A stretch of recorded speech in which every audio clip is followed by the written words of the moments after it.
Hey, welcome in, smite minds of all kinds. It is time for the EU SCC. It's Finch and Mifflin here to break it all down for you, though, before we hop into the action. And I could not be pumped for said action today because we got a great EU SCC set lined up for you. Miff, I know you're pumped, so let me ask you some other entirely different question. Are you still shocked by how competitive the EU SCC is?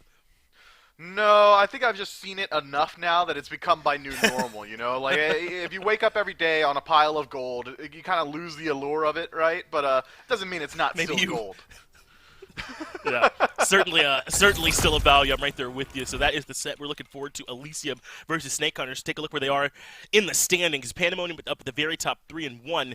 But looks like they have played one more game than these guys. So Elysium or Snake Hunters could end up tied. The other team falls down with the Accounting Department and Clay Soldiers. Still with plenty of breathing room, though, over just F6, who have struggled to find wins so far. So now we know exactly what's on the line for these teams. It is a potential tying for first place, and those top two spots in the SEC so critical. Let's talk a little bit then about the Snake Hunters team, and what do you think that this squad can do? Some of the bigger names, Portage Coast and Rapio, these guys used to play together, Kha'Zix, Shoxy Foxy, all here on this team. What's your read on what this squad can do? Well, my read is that they're all trying to facilitate the literal Penta Kid, right? You earned that nickname. It's a title at this point, truthfully. But outside of that, it's been early aggression from Rapio out of the jungle, sometimes going towards his Fenrir, other times Kamazot's Tsukiyomi, but still has his own spin on it. These are pretty standard picks recently, but how often are you seeing the Fenrir going full crit? How often is that Kamazot's doing the exact same thing? That's the type of stuff that Rapio likes to run, and it just creates the space and time in the early game to allow Portage Coast to rotate into these fights and be the Penta Kid. Yeah, I wonder if Penta Kid should be a mantle like Robin. You know, eventually there's some sort of passing on type system, but probably not, considering the path this young man's taken, snacking on juice boxes, and then locking in the multi-frags apparently is just what he does. But he's got a squad around him, I think, this time that really can enable it, sort of to your point, right? If Rapio could be that leader out of the jungle, if you can count on Gunter to sort of complete that mid 3v3 for them and give room for Coast to come in and do what we know he can. Duo, I don't think has a lot of impact on how the game goes traditionally for a long time, but once they do, they have a lot of impact over how it goes. It seems like nothing for a while, then all of a sudden it's a lot. Yeah, well, you show up and you auto-attack someone for 800 damage 25 minutes of the game. Up until then, you're only you only auto for like 120 per auto. Not super impressive, but, you know, Wind Demon Deathbringer, as you highlighted, pretty strong in Season 8. Yeah, and I really engaged my brain to pick those items up, too. I just thought, oh yeah, I want to make sure I've got Crit, Gilded Arrow, Wind Demon. On the other side, though, it's going to be Elysium. This is a squad that you all should know plenty about. Obviously, the adapting-led team, but with plenty of talent around him. Angry, Trickstank on this roster as well, Terrorim. I think, obviously, you, Miff, are going to be drawn to the jungle and adapting. Is that what's critical for this team, that adapting is that leader role? Yeah, I mean, jungle, most important role in the game, no matter what, because he is going to be involved from minute zero. Also, the most veteran player inside this entire lobby, potentially the entirety of the SCC. Couple rings on his hand as well. Adapting, certainly going to be a fantastic leader for this squad, but he's not the only bit of talent over there. You still got guys like Trickstank, Terrorem, also been doing incredibly well. And to my personal surprise, Spudio, I think, has lived up to the caliber of the rest of his teammates. Doesn't have the exact same pedigree, but still performing incredibly admirably. I agree. I think there's pressure on Spudio and Angry, and they've lived up to it, haven't they, as a backline with an insane front line of adapting Terram and Trickstank. They've risen up to that challenge and done so well so far. I mean, we saw Terram get the solo kill on Deathwalker, once thought of as the best solo laner we have, at least up there with the Benjis of the world for sure, and I think deservedly so. But now, gonna have to make sure that he's putting some respect on Terram's name as well, who he's down here competing with in the SCC. So I expect this one to really be, as we've been talking about, jungle-led, right? Adapting, and then Rapio on the other side, and what these two guys can do in terms of setting the pace, and maybe even finding some side lane pressure these teams can lean on to start pushing the momentum for the whole squad forward. So let's hop in to those picks and bans, see exactly how these teams will outfit themselves. What's the loadout going to be as they move into game number 1? Well, kind of hard to predict, but I think we can pretty easily predict what the bans are going to be. Sobek, Yes. Yamojas, Tiamat's going to come through here. Just that standard Hopefully stuff. Tsukiyomi. Yu likely on the other side. And if you're Elysium, you'd think at least ban out that Tsukiyomi, considering how often Rapio has been looking to go for it. But that's a small pivot already. Snake Hunters going towards that Scylla in the first ban phase. That's going to leave something open at the end of the day. Yes, but I think that they're correctly putting some respect on Angry's name for Elysium, right? This guy has some of the best setup you could ask for, and he's going to hit him when it's there, right? So take some of the best fall up in the game out of his hands. But as you said, means that something big is going to still be open on the backside. Both of those top-tier hunters, Tsukiyomi, which Rapio wants to play, is still open. A lot still out there, even in the Guardian tier. But somehow I missed all the key areas where Snake Hunters want to be. It's Cullen as that first overall pick. Interesting lock-in. Maybe so much value on the table, you might as well take that tertiary value, not really challenging Yeah, the they're going to just take jungle Tsukiyomi. pick, but Elysium, Tsukiyomi could even go towards the Khepri here. It's something that they've liked to play in the past. Trixtank been doing very well on that pick, but there's so much value available. It's still so hard to predict. Heimdall going to be locked in. This is a hunter that has gotten a lot of value recently, a lot of praise towards it. I think that really we're moving past that phase of Chernobog Apollo, clear, dedicated top tiers, and now Heimdall, occasionally we'll see Uhl come through, and On Her are really starting to step up. Yeah, it's been really surprising to me that you would pull the trigger on Heimdall when someone could still pick Apollo or Churn, and you can't match that global rotation. There's just no way.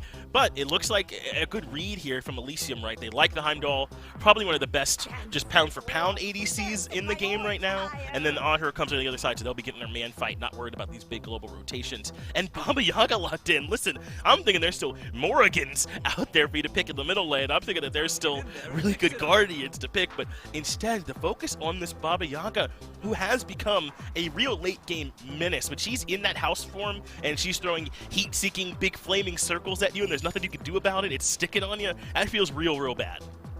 It does, and it's so hard to predict how that damage is going to come through. One time she'll throw a potion at you, does maybe a quarter of your health, no big deal. The next time she throws a potion, well, she got 4 red ingredients, so your entire health bar is gone. It's just that intangibility, that hard to read damage output that makes her such a threat on the battleground, but it doesn't all work out for her. That early game to mid game transition is going to be generally pretty weak for Baba Yaga, but Snake Hunters already working around that have drafted themselves an incredibly strong side lane. On Her and Kakullen should be able to get pressure just about anywhere.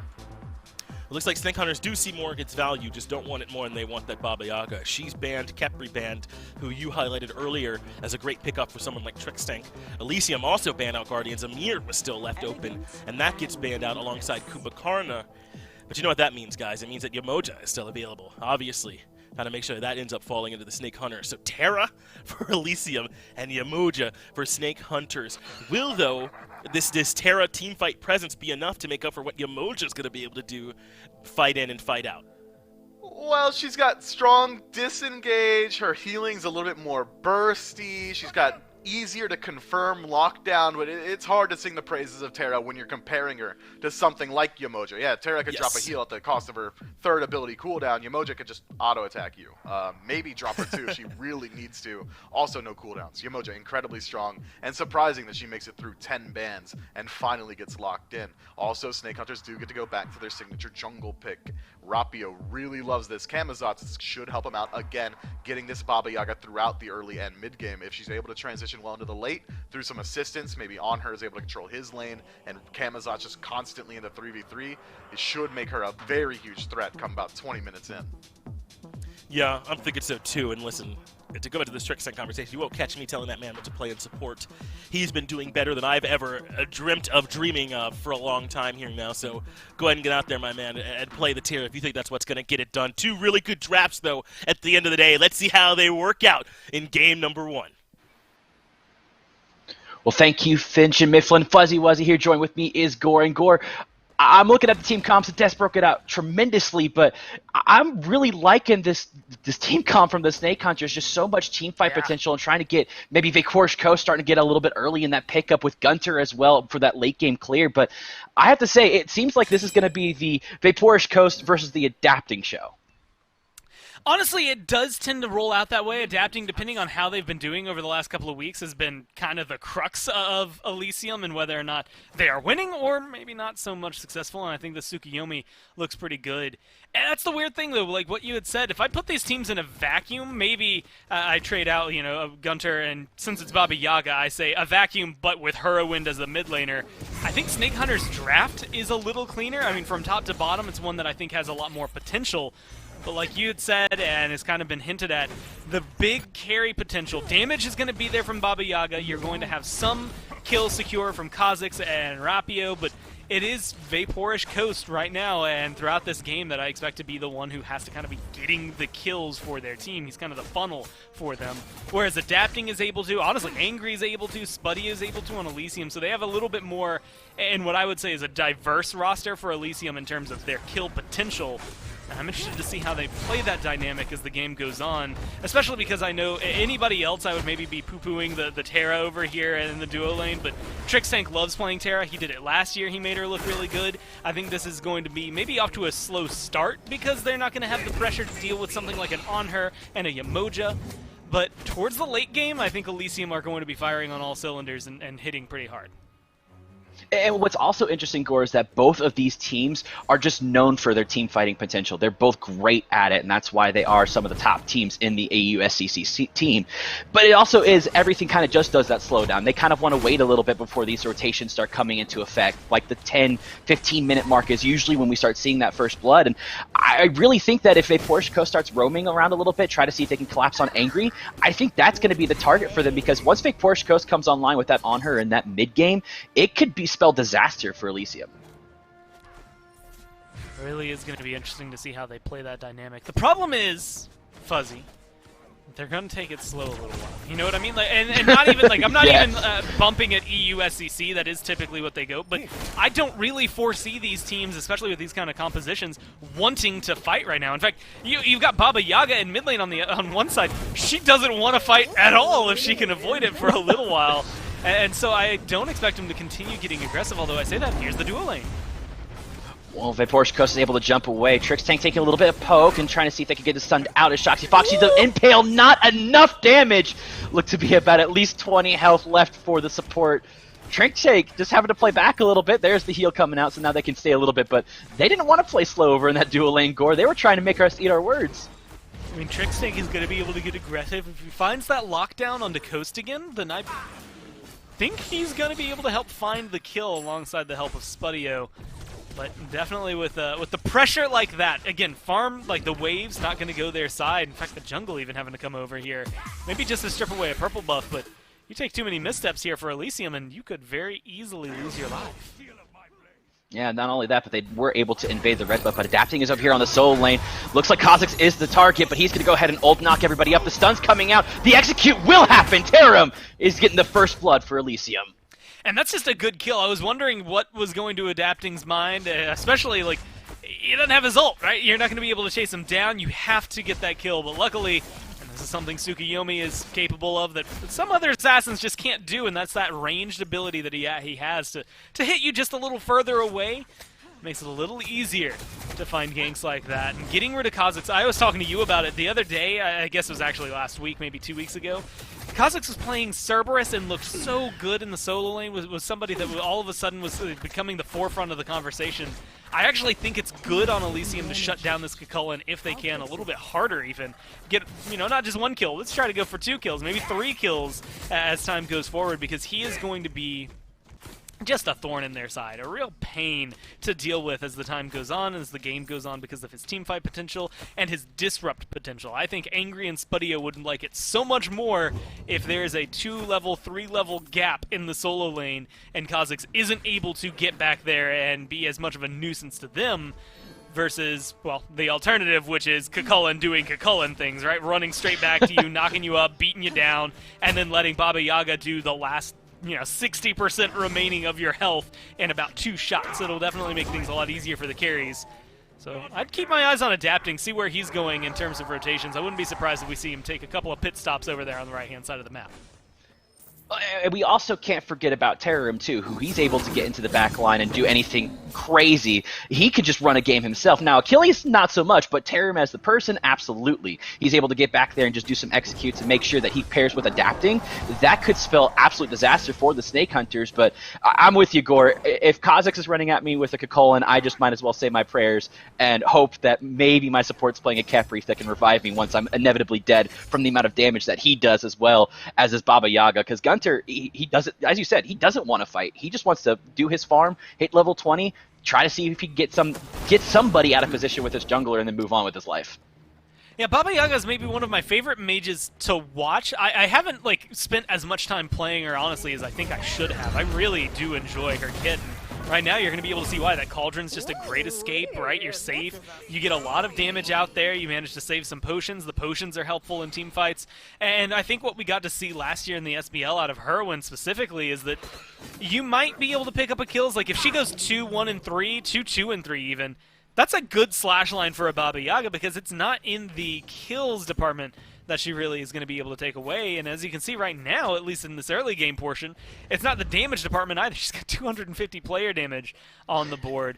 But watch that number. Remember 6 minutes in that it was 250 because I can guarantee as long as Snake Hunters stay in this game a little bit, like if Elysium take off and the next 15 minutes are nothing for Snake Hunters, that number's not going to change too much. But if it stays close and things are as competitive as I honestly think they should be between these two teams, that number for Gunter is going to be ridiculous towards the end of the game. I wouldn't be surprised even if he loses having the top damage in the game, but definitely top on his team.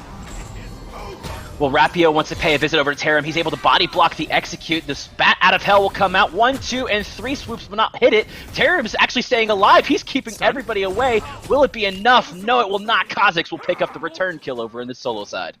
Maybe just a second off of that cooldown coming through. Could have potentially found a stun. I don't know how much longer you live in that scenario. Even if you do get a stun, maybe it just stops them from diving a tower for you and you manage to live. But ultimately, things still going up the way. 1 for 1 over there in the solo lane. I think Achilles is definitely going to be someone crucial in this fight. Executes even with the amount of sustain on the other side for Snake Hunters, and potential burst healing capabilities, specifically from Shoxy Foxy being able to get someone over that threshold. It's still going to be helpful when you have something like a Camazotz, like the Kakulin, and like a Yamoja. It just makes it a little easier to train and, I guess chain is the correct term there, to get those kills together and make it more worthwhile. Well, looked like Victorious Coast was wanting to get Spudio sleeping a little bit, but he's able to trade out ultimate, so that does help a little bit for Victorious Coast. Now he can start maybe possibly looking for rotation in this mid lane, looking at Angry, because I don't know about you, Gore, but Angry, whenever he gets on a roll and he starts getting a little bit ahead in levels, it's even right now, but if he gets even 1 kill, it could be really, really bad for anybody just because he's, one, Raijin, who can control a fight and just taunt everybody in or fear them away or just do full damage to them, and 2, Baba Yaga's on the other side. We know how good she is late game, but right now, Raijin definitely has the advantage in his favor. Not only that, Angry is one of those mid laners that after the last couple of years, like just watching him in the SCC and seeing what he's been able to do, he's someone that I would not be surprised if you told me next year or 2 years, maybe max, maybe 3 years from now, but I can easily foresee him making the jump into the SBL, right? He's a very adept mid laner. I think he's going to be able to play this Raijin exactly at the level that you had just highlighted, right? And I think it's going to be a big impact. And slowing him down is going to be crucial. His damage output and impact in the middle of a team fight, especially with good use of the ultimate, whether it's a taunt, whether it's a fear, or whether it's just straight up damage, is going to be helpful for you. As of right now, he's gone that Divine Ruin route very early on, pretty much similar to what Gunter's gone because both teams have some healing. But I think he's going to be a little more impactful. Well, there it was. Gunter is going to fall, and it looks like that Shoxy Foxy might be the next one, but the shell will come out. Angry is trying to see if he can get something. The Raiju will proc. The Raiju will hit. That's a double kill for Angry. Rapio is trying to dash away to see if he can get the safety, but that's some pressure on this tier 1 mid, but they're going for Rapio. They're trying to see if he can get the stun. The Bat Out of Hell coming out. The Tsukiyomi ult as well. Rapio's going to be able to disengage completely, and now they're going to look for this Gore Pit, seems like, or maybe even try to see if they can catch Vaporous Coast sleeping. I mean, being able to swing over to this left-hand side, I feel like that Gorp, like getting the Scorpion probably a little more I would say crucial at this point in the game. You're 9 minutes in. You know it's going to take a little bit before that Gold Fury spawns up. You need another fight then before you can secure a Gold Fury. Get the enhanced buffs, just feel a little more confident about it. Of course, you don't necessarily need it. It's just a little bit of experience, and it seems like Adapting has a different thought in mind as he's running around just grabbing the buffs as they are. I think they need some more pressure on the left-hand side, though. Admittedly, Terrum just died to Kha'Zix, so maybe you need some pressure there. Double kill for Angry.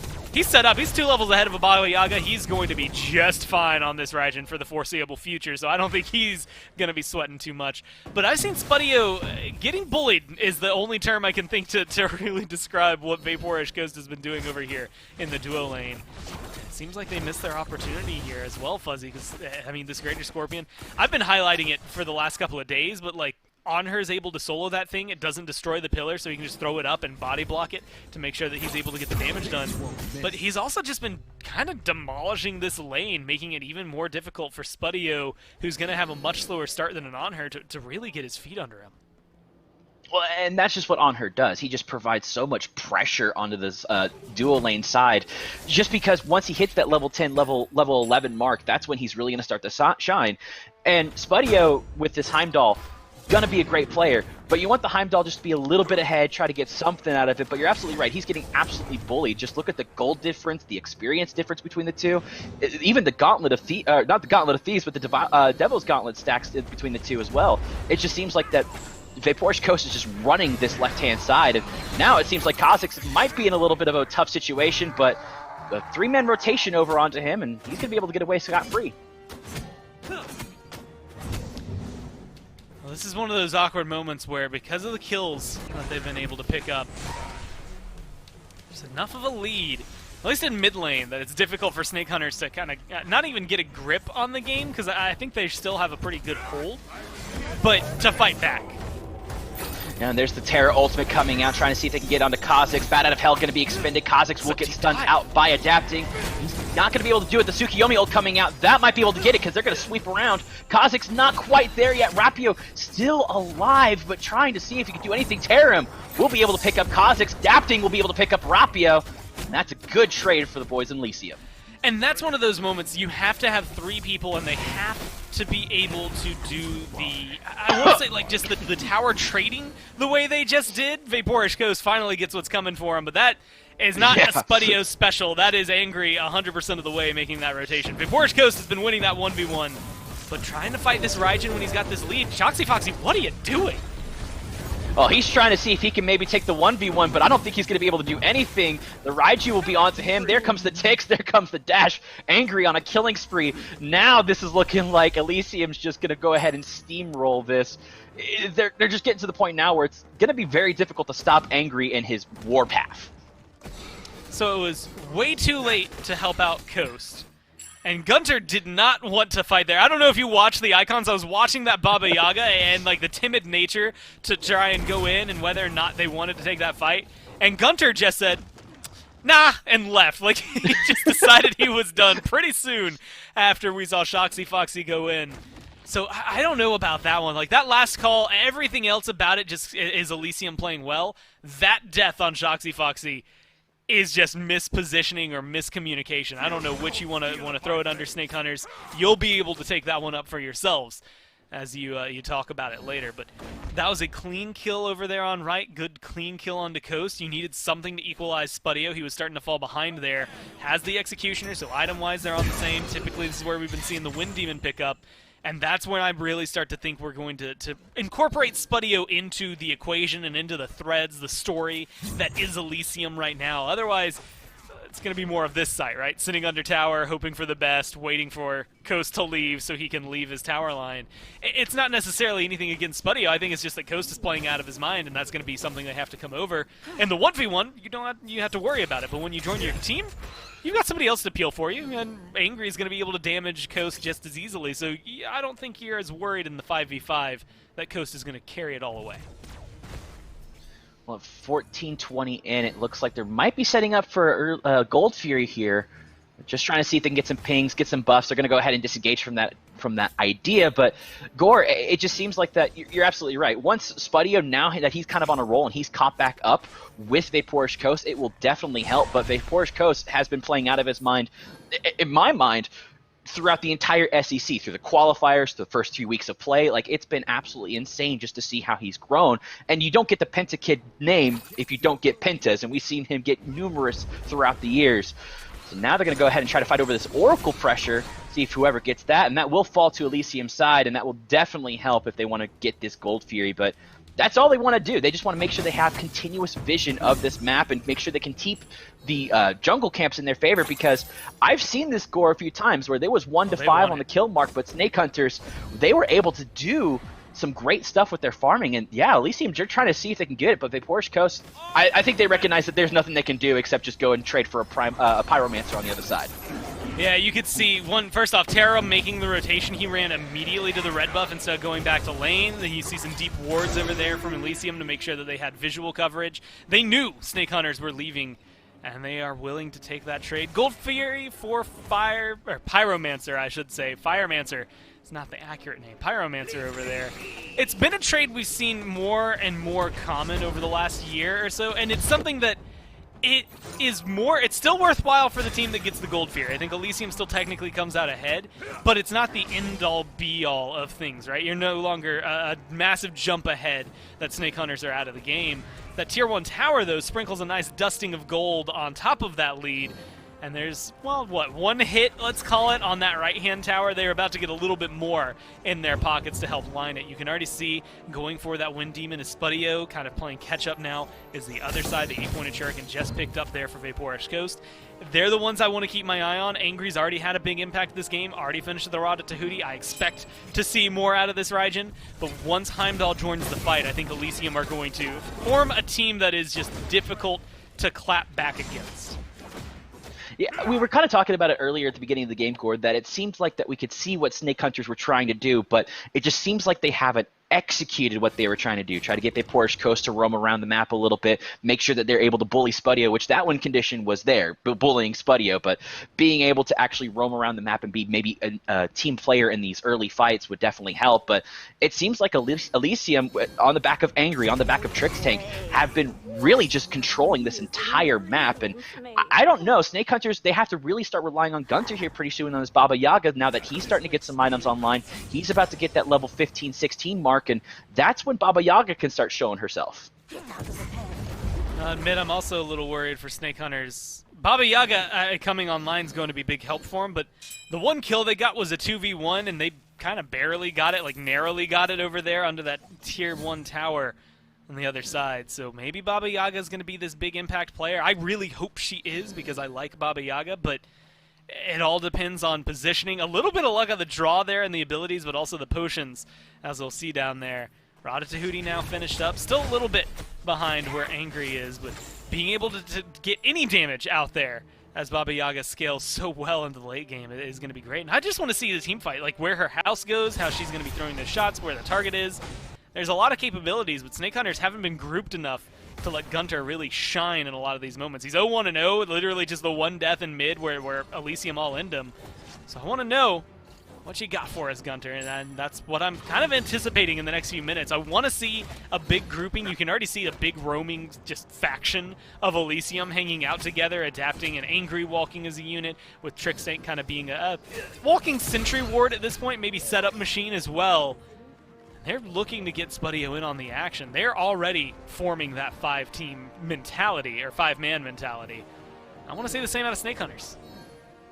Yeah, if they were able to do that, Snake Hunters might have a chance, because if you look at the levels, the carriers are the same level. In fact, really the biggest discrepancy is within that mid lane. Everything else seems to be relatively close, maybe a level, half a level, somewhere around there between the teams. But really that mid lane is where it's coming from, and it's not necessarily because Gunter had that 1 death against him. It's just the fact that Gunter really doesn't seem safe to farm yet because adapting has been all around this map, and Tarim has been roaming around with the 5 now for a little bit, and it's starting to get to the point where Snake Hunters have to do something, and they need to start relying maybe on Vaporish Coast, definitely the damage off of Baba Yaga that comes out, and honestly, we need Shoxy Foxy to start showing up. You got Yamoja. That's one of the best supports that you can have, and not really a whole lot you can do, except we did see that one blunder earlier on, Gore, so I think maybe they're just trying to play a little bit passive and just maybe have the game come to them, but that's exactly what Elysium want them to do. Yeah, that's the downside, right? When you play this style, you have to do it against a team that isn't going to fight you. They're a little more timid about it, right? Because then you get away with it pretty easily at that. Like, you just sit back, relax, and if things go wrong, they go wrong, but at the end of the day, you can just walk back and farm. When Trixtank is willing to dive a tier 2 to set up somebody else, the equation has to change a little bit there for Snake Hunters, and I think that's the problem is, look, the active versus passive conversation. Right now, Elysium are actively playing the map, they're actively roaming, they're actively looking for more, and they already have lane pressure besides all that. It's not like they're losing anything for it, so if they can find a fight, which they're looking for right here, they're going to be solid. Yeah, they were trying to see if they could get Gunter out of position, and now Shoxy Foxy's taking half of their health. So now, but there's again Yamoja, Walking Fountain, just able to heal up Gunter and heal up themselves, and just kind of keep going on with this fight. But I think this 5-stack needs to start happening, and I think they really need to start playing through Gunter. But if Tarim's able to get into the back, that's just kind of game for Elysium, and that's exactly what he's going to be able to do with this Achilles. And level 19 is kind of crazy, but Trixtank might be a little bit out of position. The ult from Yamoja comes out, but nothing really going to be able to do with that, and able to squeeze right on by the pillar and the pushback. So this Primal Fury now is 100% free for Elysium if they choose to go for it, which they will finish up. That may have actually been the most ludicrous thing I've seen anyone escape from. Like, there's no reason Trixtank should be walking out of that. I mean, there's a pillar, there's a Riptide. I mean, even his walls were up, even though they weren't blocking him. It just made it so difficult. But like you said, a narrow passage, he skirts right through it. And now, again, that active versus passive conversation. This is the problem I had. Snake Hunters just now sat back and kind of watched the Scorpion get taken in front of them. Then, well, they swapped to watch the red buff get taken in front of them. And then they kind of swapped to watching the Primal Fury get taken in front of them. I'm wondering if they're going to be more active like a Fire Giant fight. This is something that I had big issues with last year as well. 2-level lead in the solo, in the jungle, in the mid. 1-level lead only there for the support and carry, but everyone on Elysium is ahead. If you choose to fight in the Fire Giant right now as Snake Hunter, you're going to be at a deficit. You're going to have some struggles. Maybe you win that fight, you get the FG, and you equalize the game, because at this point you're 6,000 gold down. All of that can be found on the map. You can really pull it back just off that, but you have to be active for it and ready for it, and they're nowhere nearby. Well, we always call EU the chess match of Smite, and there seems to be 2 blunders that we have to point out, Gore. Obviously, the one that happened with Shoxy Foxy over when they were able just to be alone and Gunter said, nah, I'm good. And then just watching passively this Fire Giant and Pyromancer go ahead and drop. But they are starting to roaming around as a 3-man to try to see if they can get this tier 2 on the left-hand side to see if they can get something out of this. But Tarim's here. Tarim's not going to let them get away scot-free. And Rapio is, I think, recognizing that, so they're going to go ahead and try to get this disengage to happen. See, I don't like the shot calling from Snake Hunters right now, period, because I don't understand. Like, first off, you don't even get the tier 2. Even if you do, what are you getting? Like, okay, cool, you get 2,000 gold in your pockets now? Like, you're going to be able to buy tier 1, maybe tier 2s of some of these items as it gets split among the team? Like, you're going to lose 2 or more of your tier 2 towers that are still left standing because you didn't bother contesting the Fire Giant. If you're too scared to fight, what are you going to do, right? You're just never going to be able to win this. They can't defend a tier 2 here because all 5 members on Elysium have the Fire Giant. It just feels like we're watching them slowly lose. Like, there hasn't been a lot of contests from Snake Hunters since that early game. And unless they do something big around the Phoenix, I don't know that we're going to see much else out of it. Shoxy Foxy, this is their time to shine with that River's Rebuke to lock some members down, maybe try and pull the fight and lock people up for Gunter to get some damage out. But otherwise, they've literally just done nothing for 24 minutes. It's been no, like, any sort of qualms against Elysium. They had 1 clapback, maybe 1 wall that Elysium had to break down. But other than that, Elysium are just running straight through paper. And maybe it might be a little bit of starstruckness, but we've seen Snake Hunters come up time and time again in these great moments, these great Phoenix defenses. We've seen it happen last year, Gore. We were casting a game with them, and I don't know if they're going to be able to do anything because the entire side of Elysium at this point is level 20, and you have Trix Tank, who has their second relic already fully upgraded, along with Shoxy Foxy having their shell upgraded, but we know that Trix Tank is more aggressive, getting the Blink and the Cursed Ankh out of there. So just stopping all this healing, stopping as much as they can, is going to be the game plan. Is now Angry getting a little bit pushed into this Phoenix, but again, just able to dash away. They're just so timid to fight this, and I don't see why just Elysium just wait it out, just wait to the perfect time to go ahead and strike.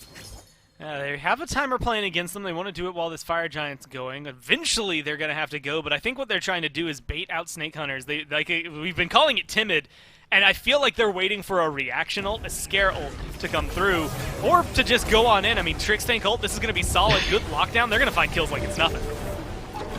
Well, Gunter was a target. Beads coming out. The house is down, and that house is trying to find on a rampage. There goes the Ankh. Terra has to dash away. There's a lot of damage coming out of Gunter, and again, we were just talking about this. They're able to the Phoenix defend so well, and there it was. But because of this Fire Giant, because of Trix Tank having this healer in Terra, they're going to be able just to heal right back up and try again. Phoenix is at half health. Maybe they can knock off the rest of this half. Yeah, that's what I want to see them do at this point. If you're not going to go for kills, if you're not going to find the blood, at least get a bird, right? You've got to find something out of this, but they're playing Distraction Factor. Adapting's trying to push over there in mid. Not successfully as of right now. And this just feels kind of like a weird impasse from both sides at this point. Elysium are going to just intrinsically have the lead. They can't necessarily fight under the Phoenix with the way things are going right now and get away with it. But there's not much Snake Hunters can do to do anything on the map. So they burn down that Fire Giant. They do find themselves a defense, but they're 10,000 gold down. 2 tier 2s fell during that one. That left-hand Phoenix being at half health means it's a pretty easy and susceptible bird to get knocked down pretty soon. So I wouldn't mind seeing Elysium maybe group up now that they got that Primal Fury. Go for maybe the tower on right. You can see Kha'Zix is pushing that wave forward, but get a little more pressure over there. Maintain the pressure on left.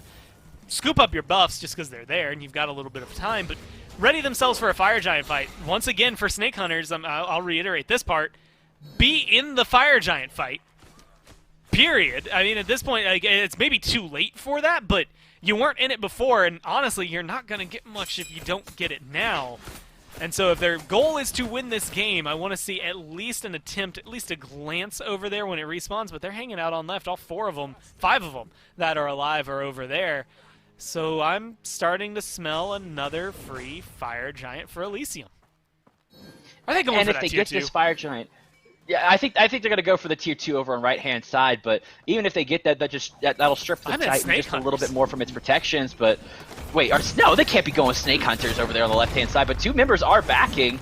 They actually might be going for the... no, there it is. There's going to be the back from our boy Vaporish Coast, making sure that they get away. But now the Fire Giant spawning, the Primal Fury is going to... or not Primal Fury, the Pyromancer will be spawning as well. This is going to be absolutely free. They're just, again, passively. But no, they are going for this tier 2 and left. Like, are they thinking that maybe they can get the Phoenix, or are they just trying to strip away something? Like, I'm not sure what's going through Snake Hunter's head. I'm with you, Gore. I'm not sure about the shot calling. I mean, in a way, hey, that opens up a Phoenix, right? Technically, you win a fight at your defense, you have an avenue for victory. There's 4 towers standing, that Titan's going to be tanky as hell, but there is a way to get in there. So, you know, there's some merits to opening up a Phoenix, and I think something like that is going to be great. But you're 12,000 gold down, and this has been the most impossibly passive, I would argue, like, slow play from Snake Hunters. Like, Elysium have been playing the map. If you want to, like, if you're watching this, you're trying to figure out how can you be optimal at Smite in terms of being able to get your buffs online, controlling the jungle, looking for objectives. I think Elysium have been playing that pretty much to a T. They have been on point with where they need to be. Maybe not everything's been perfect, right? It's 30 minutes. There's not going to be a completely flawless game in there. But they've been doing it so well that they're 12,000 gold ahead, maybe 13,000 as they continue pushing it. I don't know what Snake Hunter's game plan is. This does not feel like a team that is making plans for victory right now, as much as it is a team that is trying to prolong this. If they can win under a Phoenix here, then they have a chance at running it down. But they have to have a decisive victory if they are going to kill the Titan. They cannot leave any of the carries ahead, and I would even argue you can't leave someone like Tarim alive. If Trixtank is the last man standing for Elysium, they can still win, but they have to find a lot of kills under these Phoenixes to make that happen. Yeah, and it looked like they were trying to see if they could maybe split it up a little bit. Kha'Zix recognizing that, going to go ahead and defend this mid-Phoenix. Rest of the squad for Elysium is going to be on this left-hand side Phoenix. Will they be able to do this again? It looks like they're waiting for minion waves on either side, because we do see adapting over on the far right-hand side as well, trying to see if they can split. The mid lane is there, so here comes... Look at the damage that just came out from Vapourish Coast. He was almost dead to rights, but he was able to get away with, thanks to the help of healing from Shoxy Foxy and that Yemoja. Again, just showcasing how good Yemoja can be, and it seems like that whoever wins these fights, there's little skirmishes on all three lanes. Whichever one's going to win, that's where the Phoenix is going to fall. Looks like the left-hand side is going to be the majority of where this fight comes out. The ultimate coming out from Vapourish Coast, but a little bit of pressure coming out, and here comes some more Gunter at half health as well. Angry trying to see if they can get some damage off. Tarim just backing away. But again, successful defenses from Snake Hunters time and time again. Adapting at this point was looking for so much farm, has so much control on that side of the map. Went and got back camps in the middle of all that. Maybe could have rotated there in mid, or honestly, if he was the one in mid, if this was more of a 4-1 split, could have picked up Coast when he got really low. I like the way Elysium are trying to tackle this. They want to get two birds at the same time. It's just trying to lock them down enough to get it. Well, here it comes, the lockdown. Angry's going to go up ahead in his ultimate. Vapourish Coast had to burn the bees to get away. Spuddio now is target for Vapourish Coast. Will he be able to fall? No, he will use not. He will use the Bifrost to disengage, but that does mean that the Phoenix will now fall. Shoxy Foxy taking a lot of damage. The stun coming out. Rapio trying to see if he can throw out some damage onto the front line. Kha'Zix diving in with that rage form will not happen, but no members fall for either team. But a bird does fall for Snake Hunters, and with that Fire Giant around their waist, that does open up the base a little bit, so maybe now they can start seeing if there's a hole that they can punch through. Trixtank trying to see if he can get the clap on Rapio, but just barely missing. But that'll be a free mid-Phoenix, it seems, for the boys in red. But no, they're gonna start playing this slow, just try to see if anybody comes out of position, Gore. Well, they get it half health. Oni Fury just spawned up, so even if they don't get this done while the Fire Giants are on their belt, they have something to fall back on. But with Fire Minions on left, and honestly, the pressure already done, I want them to fight it. At least get this Phoenix to make sure that you have a more decisive victory, and at least some more control over across the mid lane. It's so low already. You just need a couple more hits. A few more hits will do it. Trixtank is going to go ahead and do it. There it is. It will fall with the help of Angry and Spuddio.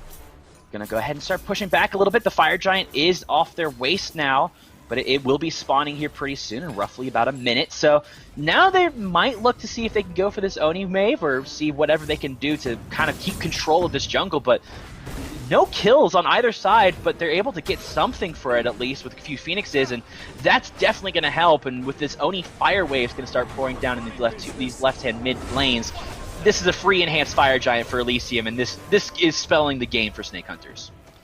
Yeah, I mean, again, at this point, two Phoenixes down, and with how passive they've been, with the gold lead that Elysium have, like, I don't typically advocate for this as much. Like, I always mention it, but I always end up throwing it under the bus saying, oh, well, no one would do it. Defend this Fire Giant. Either lose everything up here or stop wasting the time. Like, they're slowing the game down, but they're not doing anything proactive to win the game. If you don't fight around this Fire Giant, especially now that it's respawning, then you're not going to get anything done. That's why I'm happy to see them in a 5-man grouping here, especially because they caught off Tarim and Trixtank from the team. Well, Blink come out. Vapourish Ghost had to beat the stun, alone. but now Gunter is the target, and he was left alone. Look who's here, though, Tarim. But the heal come out, and Baba Yaga will go ahead and throw his ultimate. Angry in the back will pick up one. Spuddy will pick up Rapio. Spuddy has little to no health, but it won't matter. Adapting will pick up Gunter. Here it comes. Finally, the game will be decided here. Shoxy Foxy now will be the target. That's a double kill for Adapting. The only member left is the Pentakid. Will he be able to do it? I don't think so, but he does have that crit online. Vapourish Coast able to try to see if he can go, and he's going to go diving into his own death. Spuddio with the unofficial triple. The Fire Minions pouring down. Gore, that's it. Elysium, 33 minutes in the game. They might not even be there to see if they could get the Titan to fall on themselves. This was all Winions, Gore. Snake Hunter spent 31 minutes of the game figuring out what they wanted to do, and then the last 2 minutes deciding maybe it's the late game, already down 20,000 gold Hail Mary play. Maybe that's where we make our stand. I don't, like, it's just, for a lot of that, do that same play, what they just had, but around the first Fire Giant. I think there were so many objectives they just kind of relinquished control of for no reason. There were so many lanes that they didn't bother forcing or really pressing the lead they had. They got to the late game where theoretically their comp could be really solid and then didn't do anything with it. They didn't even bother trying to fight half the time. I think I want to see them be more proactive, or else Elysium's just going to do the same thing, ideally a little faster, but in game number 2. Well, game number 2 will come back with you in just a few minutes, but first we do have to throw it to a break before we go over to our desk, so stick around. We'll be back in a few minutes.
Welcome back after a brutal game 1 where Elysium largely in control of that game.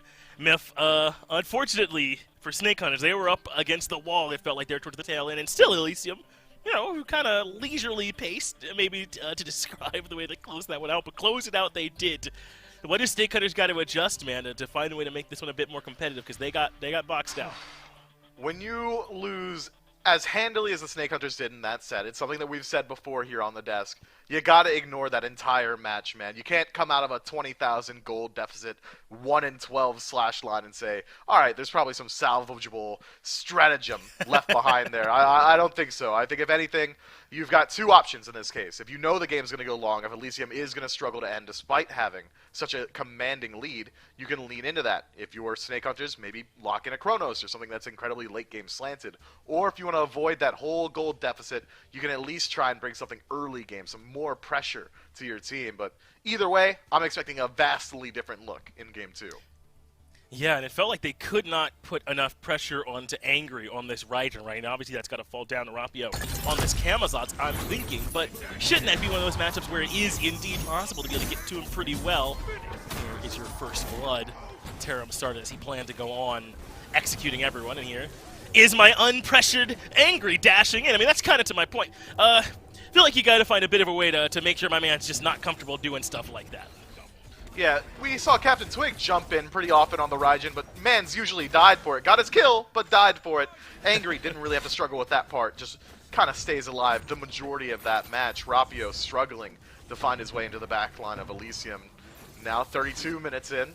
Look at that slash line across the top. 1-7 still. 18,000 gold in the lead as well. And this is the last team fight for that match. Elysium really does not seem like they were tested too much here.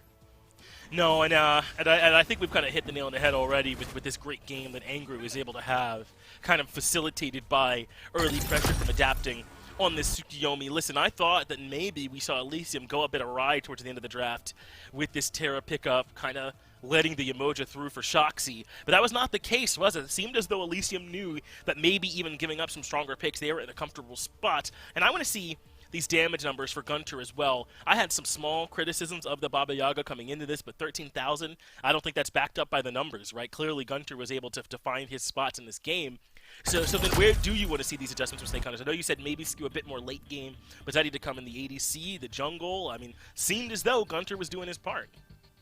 With Rapio playing as passively as he did throughout the early, I think we can expect him to go towards something like the Mercury or even his crit Fenrir, something that should transition better into late game, but that's only one of the two ideas. Could also see him try and transition into that early game focus a little bit more so, maybe not towards that Sure. Camazotz, potentially even a Thor. We know that he's really comfortable on that pick, or even Ratatasker, to bring that global presence, just making sure that Angry isn't able to jump in consistently, can't feel safe doing so if there's a threat of an Anvil of Dawn dropping on your head. Yeah, Thor pressure speaks for itself, I think, here at this point. Though we haven't seen much of our guy lately as we move to the picks advance for game number 2 to be Snake Hunter on that first pick spot. Elysium responding. I believe this is how it was in game 1 as well, with Elysium having the option to take Yamoja out of the secondary ban phase, instead electing for Terra, letting that pass on over to Snake Hunter. So similar positions and already a similar start here to this one. I'm not so sure if you need to make huge adjustments to the bans, except maybe taking away the Tsukiyomi from adapting. He seemed pretty comfortable on it. Yeah, I think most teams are willing to ban out that Tsukiyomi away from adapting so far. Snake Hunters not willing to throw away that ban just quite yet. Kakulin going to be the second ban for them. Now Elysium, having already removed Tiamat, can go towards, again, that meta ban phase. Might as well get rid of the Athena.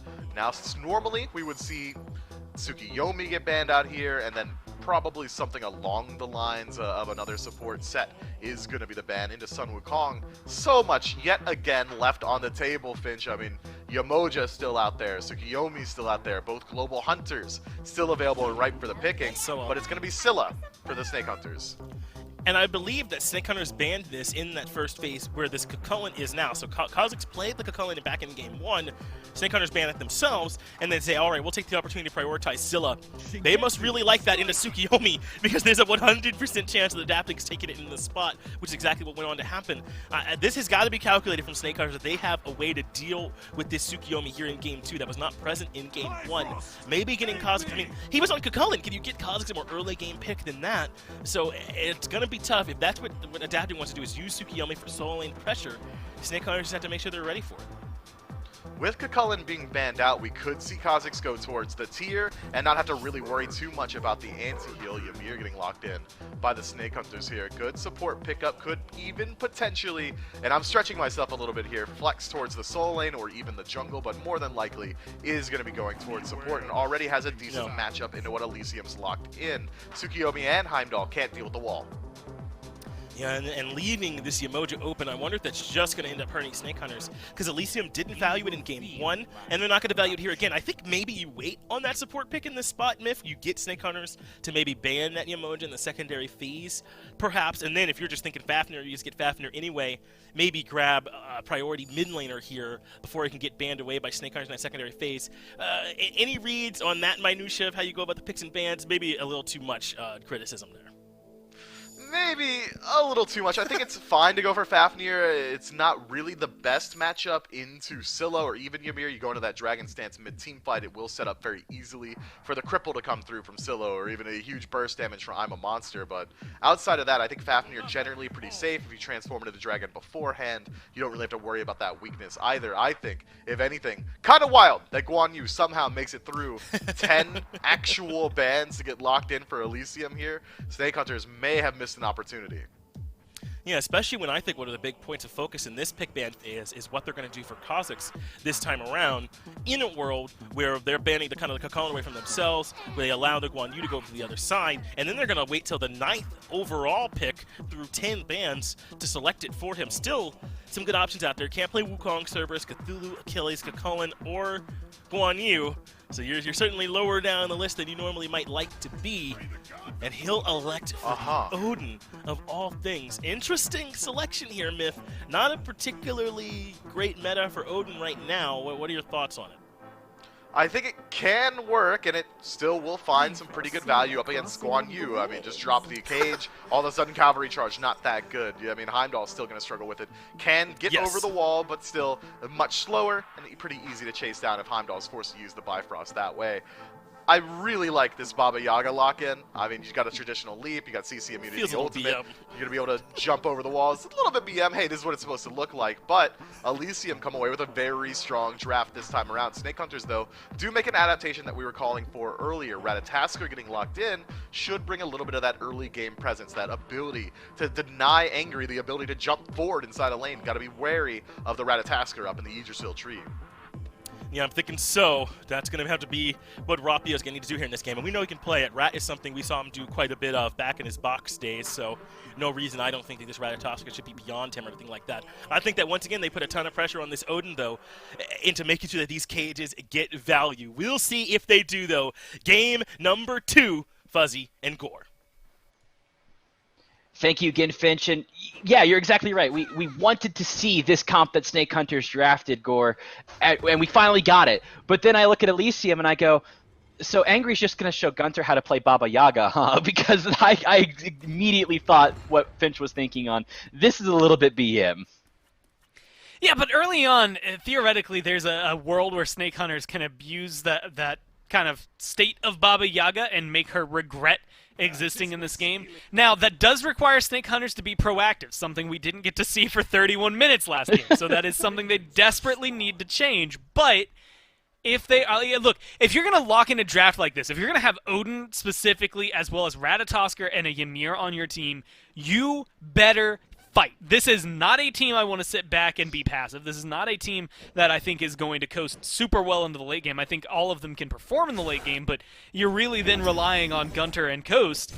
I think this is a team that should be looking for these engagements actively throughout this game. Of course, right now, it's going to be the Farm Fest, but I want to see ganks from Rapio. I want to see where he can get at least something done. Angry is going to be a pretty easy target. Has a leap, has some safety, but for the most part, Baba Yaga's return damage isn't going to be enough to really make you feel awkward. Well, Shoxy Foxy was just doing Ymir things, running it down after clearing away very quickly. Gonna be able to get this Chad Harpy, or the Alpha Harpy on the left-hand side, pretty easily, just to make sure that they get everything. But Trickstake was around just to make sure they can get something. But look at this. Angry. Baba Yaga with adapting, just able to do it. But Trickstake now is the target. He's going to get jumped in. There it is, Vapor's Coast, getting the first blood of this game, and that's what we wanted to see, Gore. Finally, we get to poke the stick at the Snake Hunters to see if it's alive, and they had a little bit of strike. I like this, though, adapting and Angry running around together and forcing things to feel a little awkward for the mid and jungle on the other side, making sure things, again, even though they're not picking up kills, go their way. Losing adapting sucks there, but I will say, when you're playing Ymir on her, like, it's one of those things. I want to praise Snake Hunters for being aggressive and getting it done. They were very aggressive early on last game as well. Spuddy is not going to be able to clap back as hard. Same thing, I think, for Fafnir. But I will also say, if you're playing Ymir on her, that's what you should be doing, right? Like, I'm not going to praise you for doing your lane appropriately over here. So, Coast, Foxy, keep it going. But don't fall off. I mean, the wall, think about this. The pillar stun, the coveted moment in an on her is when you can really, you go from adept to master if you can hit that every time. And not everybody's going to hit it every time, right? Just 9 times out of 10, maybe even just 40 or 80% of the time, you're going to look good. The Ymir wall is just a giant, wide, easy pillar for you to stun against, right? It is something that works so well. It is an old kill lane. It has existed in Smite for years. And so I like that Shoxy Foxy is going to be kind of just a utility for Vaporish Coast in this early game. One wall, one stun, one kill should happen, I would argue, several times over here. It depends on how Spuddio and Trickstake can react to it. Well, and what I like, though, is that they're still trying to be aggressive, but the fact that Trixtank and Spudio, they might be 1 kill down, sure, and it was on the support, so it's nothing to worry about right now, but they're still in this fight. They want to lure them into that false sense of security, because when they got lured into that false sense of security, that's when Elysium just said, okay, time for us to turn on our brains and actually play the game, right? Instead of just having the absolute annihilation that we saw last game. So it just, to me, it seems like that Shoxy Foxy might be dancing, might be clapping around as Ymir. But as you said, that's what you do. You kind of just win that lane in the early phase, and you have to keep winning that phase. Like, at this point, if this is SCC, we'd see maybe 2 or 3 kills already out of the duo lane. Right now, we've only got 1, and it's 3 minutes in, and you really want Vaporish Coast, specifically, to be ahead. Well, here in a second, Coast is going to be able to tick over to 5. That's when I think we're going to see the next big bout on this side of the map. Ideally burning Spudio's beads, but Trixtank has gone Sunder early on. He's not necessarily going to be that deadly. Well, Gunter throughout the ultimate missed that, but will not miss the crush. Gunter will be able to pick up another kill for the Snake Hunters. Finally seeing some aggression. But look at this. On the flip side, Vaporish Coast took a little bit of damage, and he went, oh, time to go back. But now that he's level 5, he wants to go in. He's going in without his support. He throws the ultimate out, but Trixtank's going to go ahead and sunder him. The wall to come out just to make sure everything's good. But Trixtank going to stay alive, and Shoxy Foxy, even though throwing out a freeze and throwing out a wall to stop Spudio's auto attacks, that's a big win for Elysium of this duo side. Yeah, being able to burn the ults, burn both Sunders going down, but at the end of the day, I think Trixtank able to potentially find a turnaround. Snake Hunter still get that kill in mid, though. That is going to be important to dote on. Angry's going to be an easy target for them. Scylla, when she's ahead, is deadly. So far, first off, they've doubled their entire kill count from the last game, so they're already doing better, at least in that regard. So they're able to get a little bit more done, and this comp is built to do so. But I'm a little surprised again to see it being as I don't even want to say as slow. We're 4.5 minutes in. This is about the pace that they should be setting for it, and so I want to see them continue on this route. Right, the Acorn just now picked up for Rapio, so you're going to see a little bit more out of him as well in the next few minutes. I anticipate a couple of ganks maybe over there to help deal with Iguan Yu. Not the easiest person to lock down, with that Thistlethorn making sure that they take a little bit more damage, especially around someone like an Odin, who, again, this early on is going to be pretty prominent. Could potentially find the kill, or we could see Kha'Zix start rotating over towards mid, helping lock down, adapting, Angry, and make things a little easier for them on a different front. Yeah, it would be interesting to start seeing Kha'Zix just start roaming around a little bit. You know, he's got the lane pressure. He is an Odin. He's got that wonderful octagon, as I like to call it. You can throw everybody in there, and not a whole lot of Elysium can escape. But the fact that he's actually just keeping around with this squad, with this Guan Yu, is pretty impressive. But adapting, recognizing that maybe he might push up a little bit too much because he's getting a little bit too big for himself, is going to show himself. But he is standing right on a ward, so Kha'Zix not going to worry about it too much. Yeah, not stressing out about it. I do want to see adapting start getting into these fights. Results up, I think it'd be good. But the thing is, and this is where my issue comes up. You've got 900, 800 gold lead for Snake Hunters. If they're not able to start stripping away some objectives, at least in this form, it's going to be early buffs, going for, you know, Gorp or Forp there, the 2 Scorpions. Someone needs to be able to pull a little bit more of an experience lead in their favor, else I think things could really start falling apart. And Elysium are going to play the map really well. We just saw them do that for the entirety of last game. They're in a position to continue doing something even similar, even if it's just farming and they spend the early game similar to Snake Hunters, not necessarily fighting. I don't know that it's going to be a detriment for Elysium, because they're still going to be able to farm up and make sure that the gold lead doesn't get necessarily too out of hand. That's what I'm waiting for, is where that return comes. What can Snake Hunters do to either further their lead, or what can Elysium do to make sure it doesn't mean anything? That's exactly what both teams are trying to figure out. And with the Trixtank kind of hanging around Spudio a little bit longer than what you would normally see out of this duo lane, it seems like that they're just trying to make sure that Angry gets a little bit more farm, but because of the 1 kill that went on to Scylla, and because he was the one that died, that really slows them down a little bit. And when a Scylla gets late, we know how much damage she does. It can be absolutely catastrophic. And when Baba Yaga, we saw a little bit of that damage early on, but Angry is going to want to play a little bit slow, make sure that everything in the game comes to him, But now Trix Tank is here and running around with adapting, this could be it. The blink coming out. Kha'Zix has made the rotation. Here comes the Octagon, but everybody can get away. Baba Yaga going to throw up her ultimate. Fafnir will go into the Dragon. Trix Tank is going to get frozen out. Shoxy Foxy is now the target because look at how much damage is done. It won't matter. Angry will pick him up. And that's a good rotation. Tarum, maybe just icing on the cake at that point, but a little bit of healing that comes in, a lot of prot shred, and being able to get a kill picked up for Angry specifically. Baba Yaga, who is down by the 1 kill, and as well as doing a book start, so it's going to be a slow start no matter what. This is the thing I was curious about. Gunter last game was going kind of the standard mage build. Angry is going more or less what I expect out of a Baba Yaga, which is screw the early game. Like, look, I'm not going to be useful to you guys that much for 10 to 15 minutes, but when I hit my power spike, oh boy, is it going to be deadly. And it's probably going to change a little bit with the builds, especially the rushing of Rod of Tahuti lately, and specifically towards the end of last year and the beginning of this year. I expect that after, Angry finishes whichever book he is going to be able, probably a Book of Thoth, right, to be able to pick up, have some mana, have a lot of power on it, but could be anything. Once you get that, then once you rush a Rod of Tahuti, you've got a lot of power under your belt when those stacks finish, so no matter what, you're going to be able to find a lot, and could still end up going for something like a Polynomicon or anything like that to kind of find the range. I'm excited to see what Angry does with this build because he's not forced in that Divine Ruin this time around, and I think that's going to give him a pretty good advantage in terms of aggression.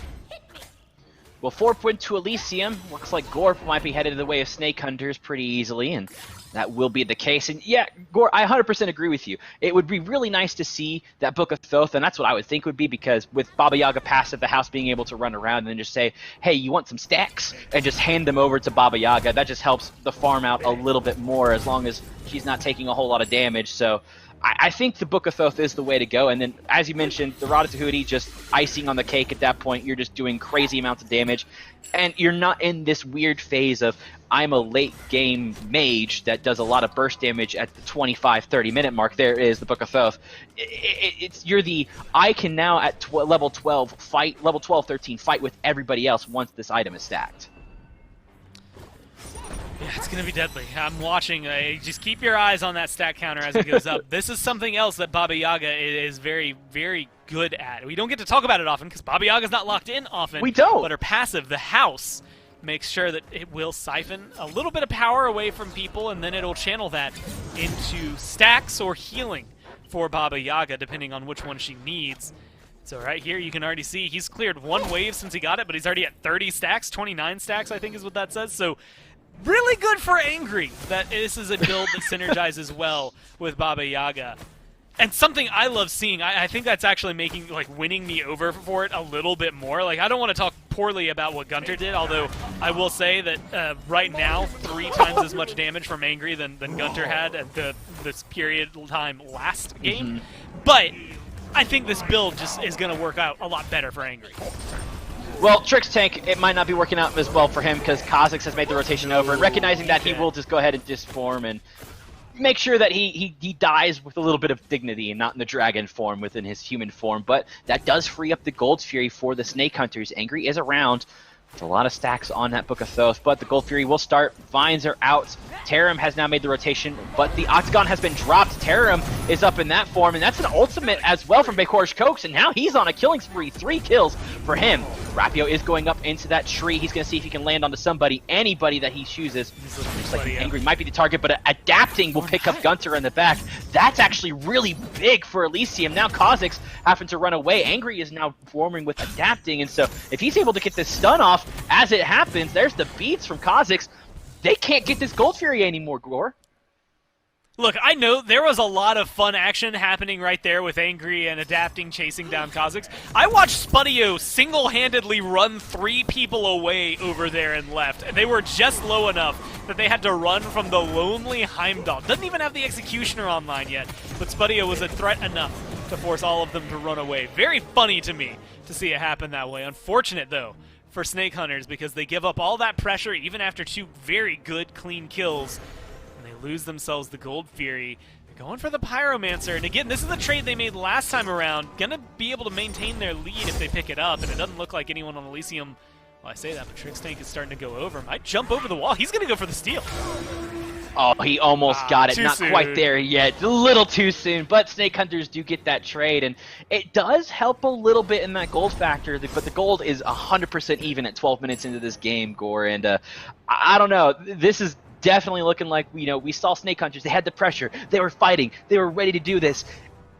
And then adapting did adapting things because he's a Tsukiyomi, and Terum did Terum things because, well, he was dead, but he was still Guan Yu, and Angry was with adapting, and Spudio is just, I'm Spudio, and running it down and making 3 people scared, and that just spells exactly what Elysium do. Just their presence alone makes Snake Hunters lose this fight and get this Gold Fury, and it just seems like maybe it is a little bit of name recognition from Snake Hunters that they might be not playing up to the standard that we have seen them play in the past.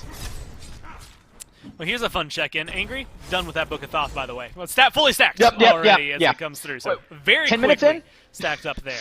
And yeah, being able to make it, I mean, he has not had that item very long. Gets the restored artifact as well, so going straight towards what I'm going to assume is a Rod of Tahuti, another big power spike for him. 80 base power just off of that Book of Thoth, and then 140 if he picks up that Rod of Tahuti to make it up to a very good chunky, what is that, 220? That will swing his way, and that is without accounting all of the mana and conversion that Book of Thoth is going to be doing for him, so he's going to start hitting hard once he gets this item online. Already hitting pretty hard, but that's where I think we're going to start seeing Angry become a very distinct threat. And so far, they haven't been able to do a lot to lock him down. Kha'Zix hasn't been as big in these fights as I kind of thought he would be earlier. Of course, Angry can jump out of there. Adapting's really the only one they can lock down securely outside of, I guess, also Terrorum, but those are the 2 most difficult targets to kill, and as we saw in the last fight, you can kill them both off at the very beginning of the engagement and still end up losing based on what we've seen the damage numbers look like for Adapting and Angry. So really solid, escalating towards the top, Spudio and Angry, at least in terms of player damage, exactly what you want to see here. Goes for the Aussie as opposed to the Executioner on Spudio this time around. Not something that we've been seeing a whole lot lately, but that lifesteal, especially if he gets low and focused much like he was last game, is going to be able to give him a lot of sustain to stay in the fight in a way that just didn't exist for him in game number 1. And we do have to talk a little bit about how much of I wouldn't say a non-factor, but kind of a non-factor Rapio has been. And he's been able to, yes, be in the right position and everything like that. It just seems like that every time he's got the Acorn and he's, getting that stun off, there's just no one around to help him.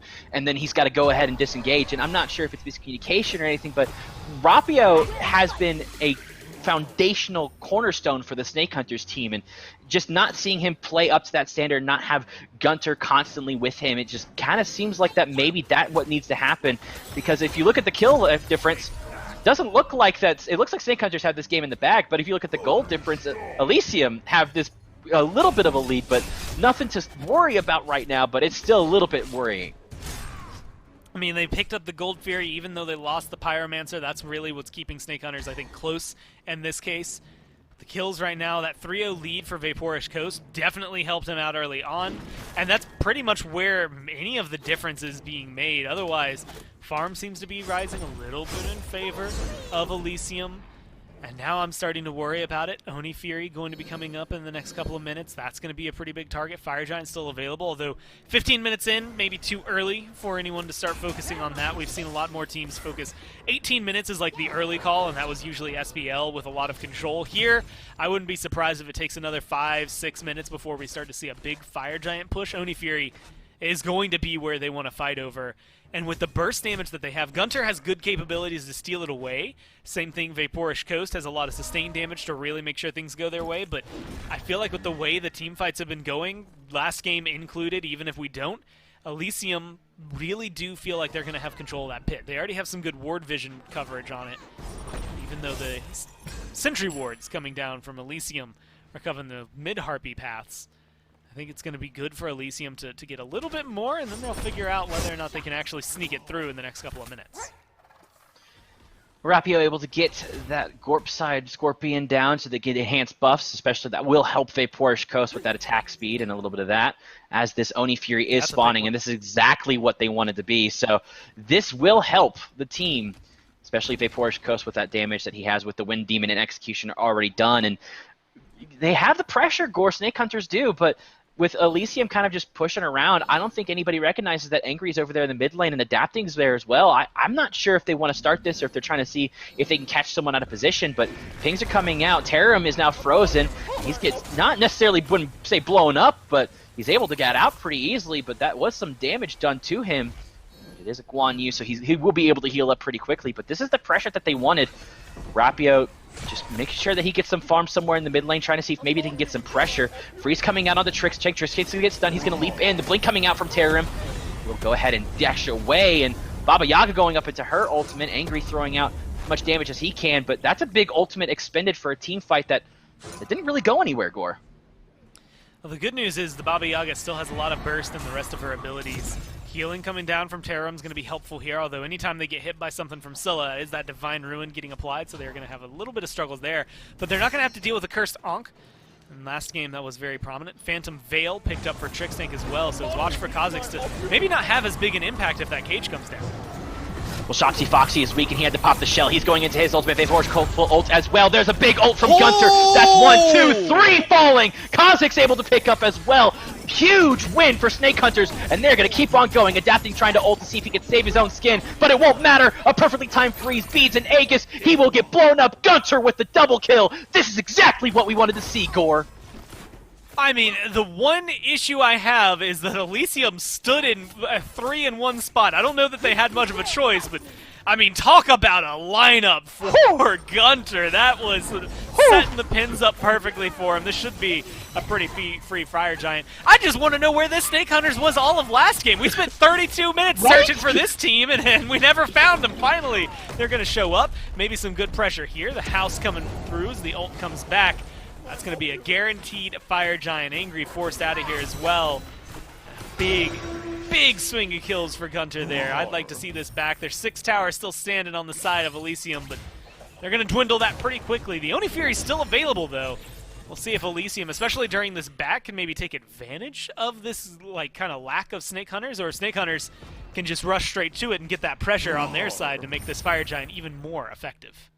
And that is the call. Just go for that Oni. Make sure you get this. But Gore, we're talking about where is Snake Hunters. We were even talking about it in the break. We were like, where were they?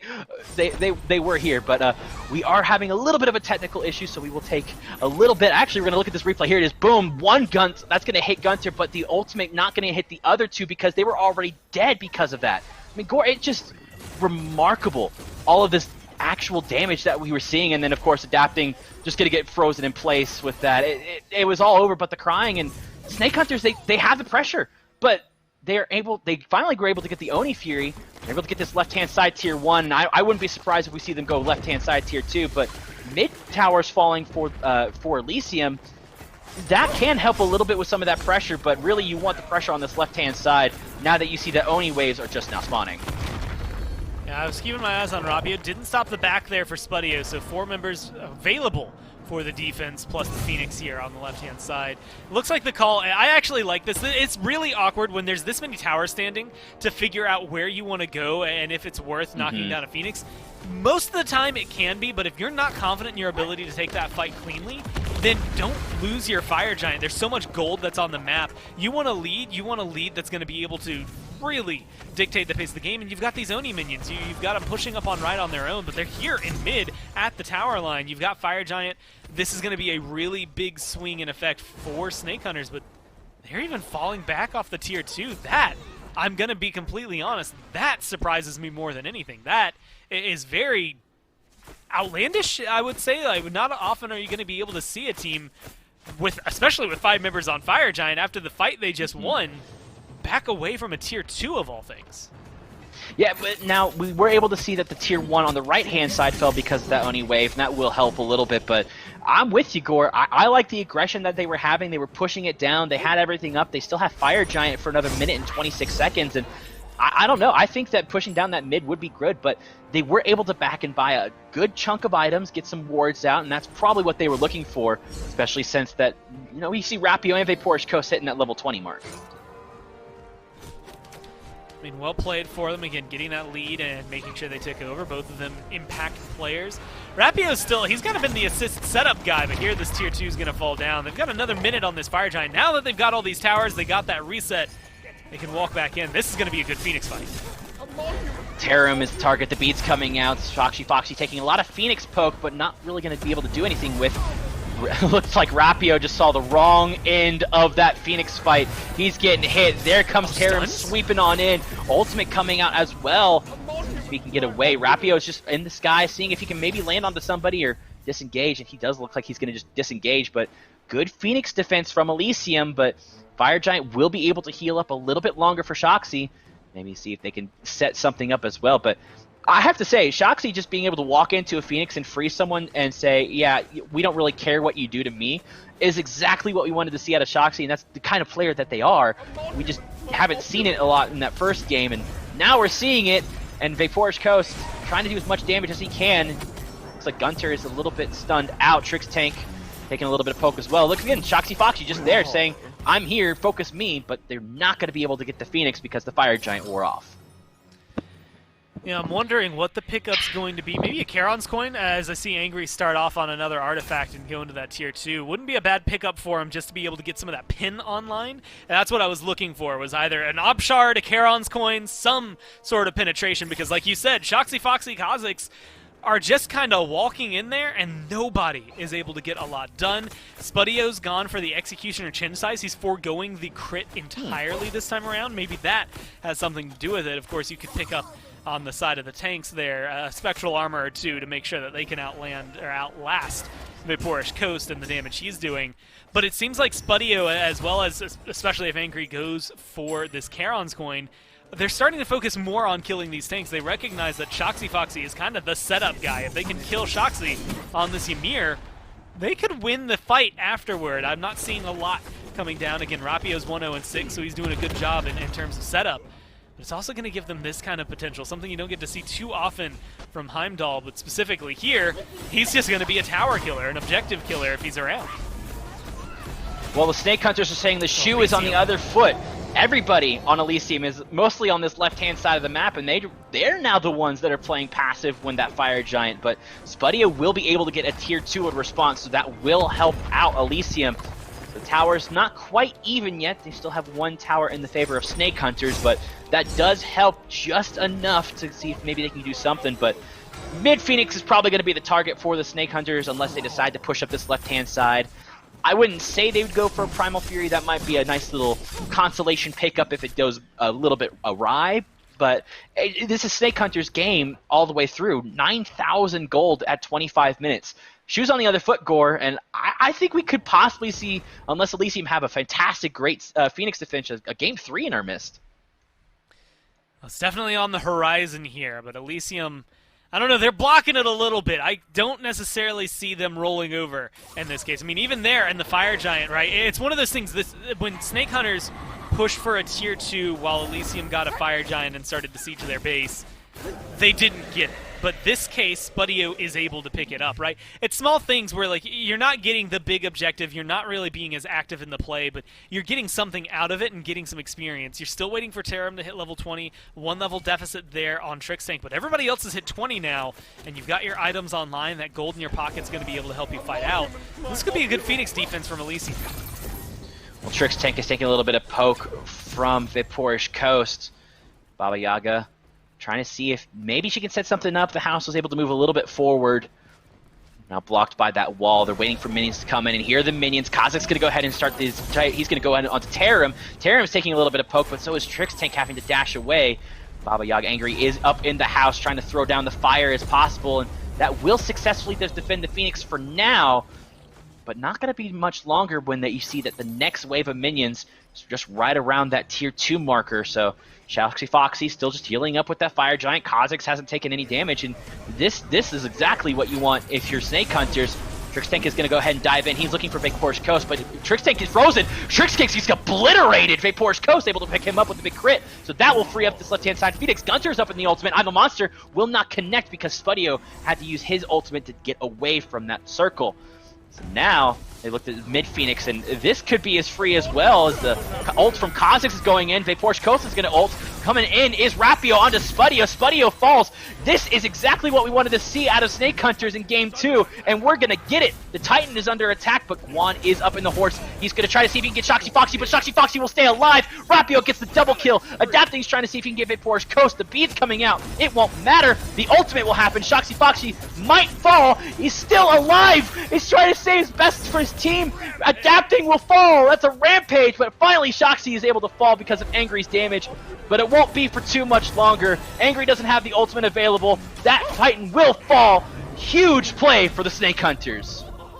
And I like the way they play that. Look, I'm going to give credit where credit's due. You get a lot of good damage from Vaporish Coast. He's part of 11 of the 12 kills. You get a lot out of the mid lane. Obviously, we had one of the biggest fights that was won by Snake Hunters there was Gunter.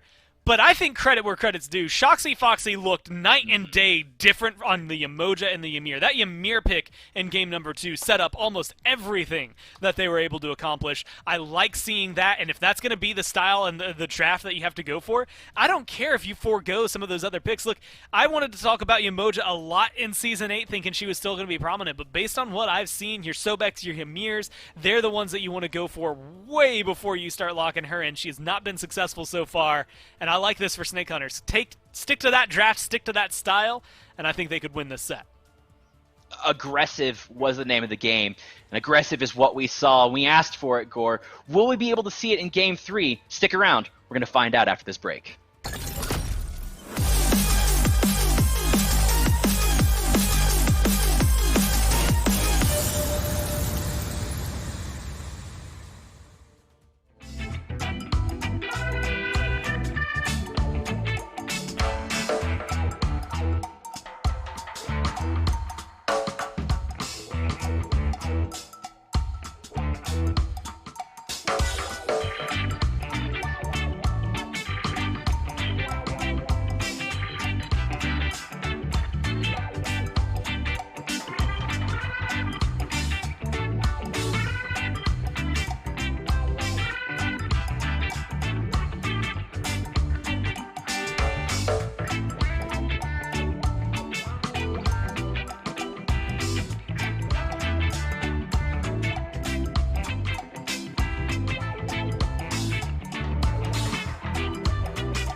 So adjustments made this time by Snake Hunters, Myth, and those adjustments seem to have bore fruit, did they not? A win there, and we have a Game 3 in the cards. And really, kind of feels like this is just a set of big swings. Elysium were comfortably in control in Game 1, and then Snake Hunters with one big fight over near Gold Fury were very comfortably in the lead here in Game number 2. First, were you happy with the adjustments there from Snake Hunters, and what was your read on which part of it really worked? I gotta give a shout outs to Rapio. He looks so much better in Game 2, getting involved with this Ratatasker, and even when he isn't really getting super active pre-level 10, at least it's that generated threat of, alright, I'm on the left side jungle, that means that the enemy on the left side can't step up. They have to be worried about this global ultimate mid constantly under threat as well. It meant that Angry didn't have nearly as much room to operate, and then he uses that time and that pressure throughout the early game to get this guy, the one you're seeing on the screen, involved inside the team fight. Vaporish Coast does very well with the space created by Rapio. Yeah, and it's hard for me to say it as Gunter going to be able to find this kill with the crush, is that Shoxy Foxy looked better on the Amir, huh? Instead of on the Emoja. I think his freezes this game were really impactful. Had some big ones on the Phoenix Siege. You saw how to help set up Coast get that first blood. I think Shoxy improved in this game as well. And there's everything connecting from young Gunter. Just as nasty, whether it's the crush or the whole thing from him. But I think they improved kind of all around. Yes, Rapio's presence was needed here, but I think the front line in general looks better for Snake Hunters this time around.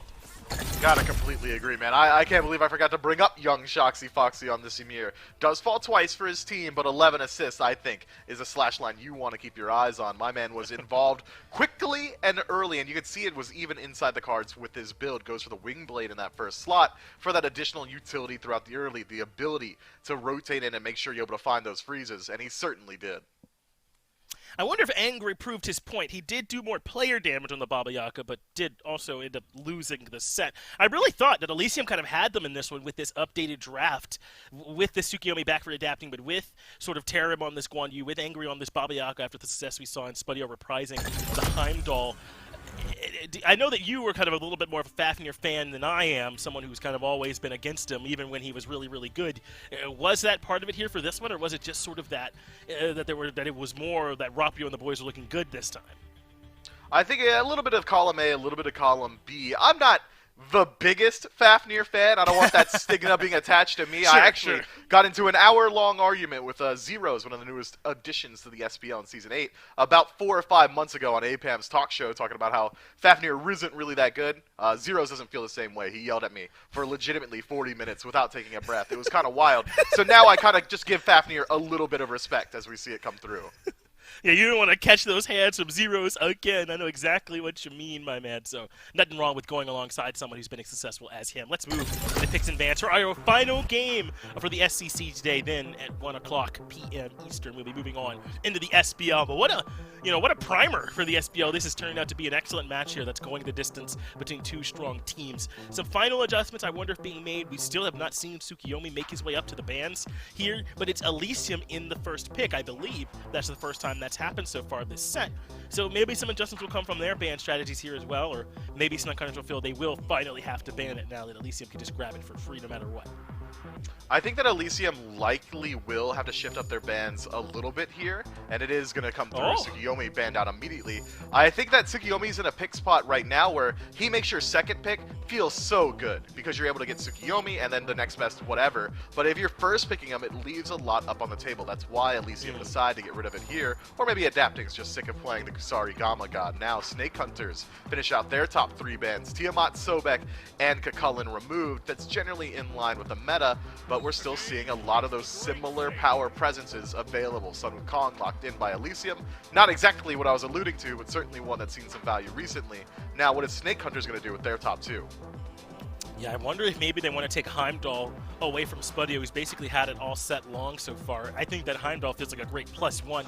I think that's kind of what you were alluding to, right, is that maybe Tsukiyomi feels like the ultimate +1 in that secondary pick there. I think Heimdall fits in that spot as well, but it's still that they're going to lock in here, and that makes some sense for me. Get that into the hands of Gunter, try and see if you can get this guy looking as good as he did in game number 2, where he was able to find some good value. But what is the secondary pick going to be?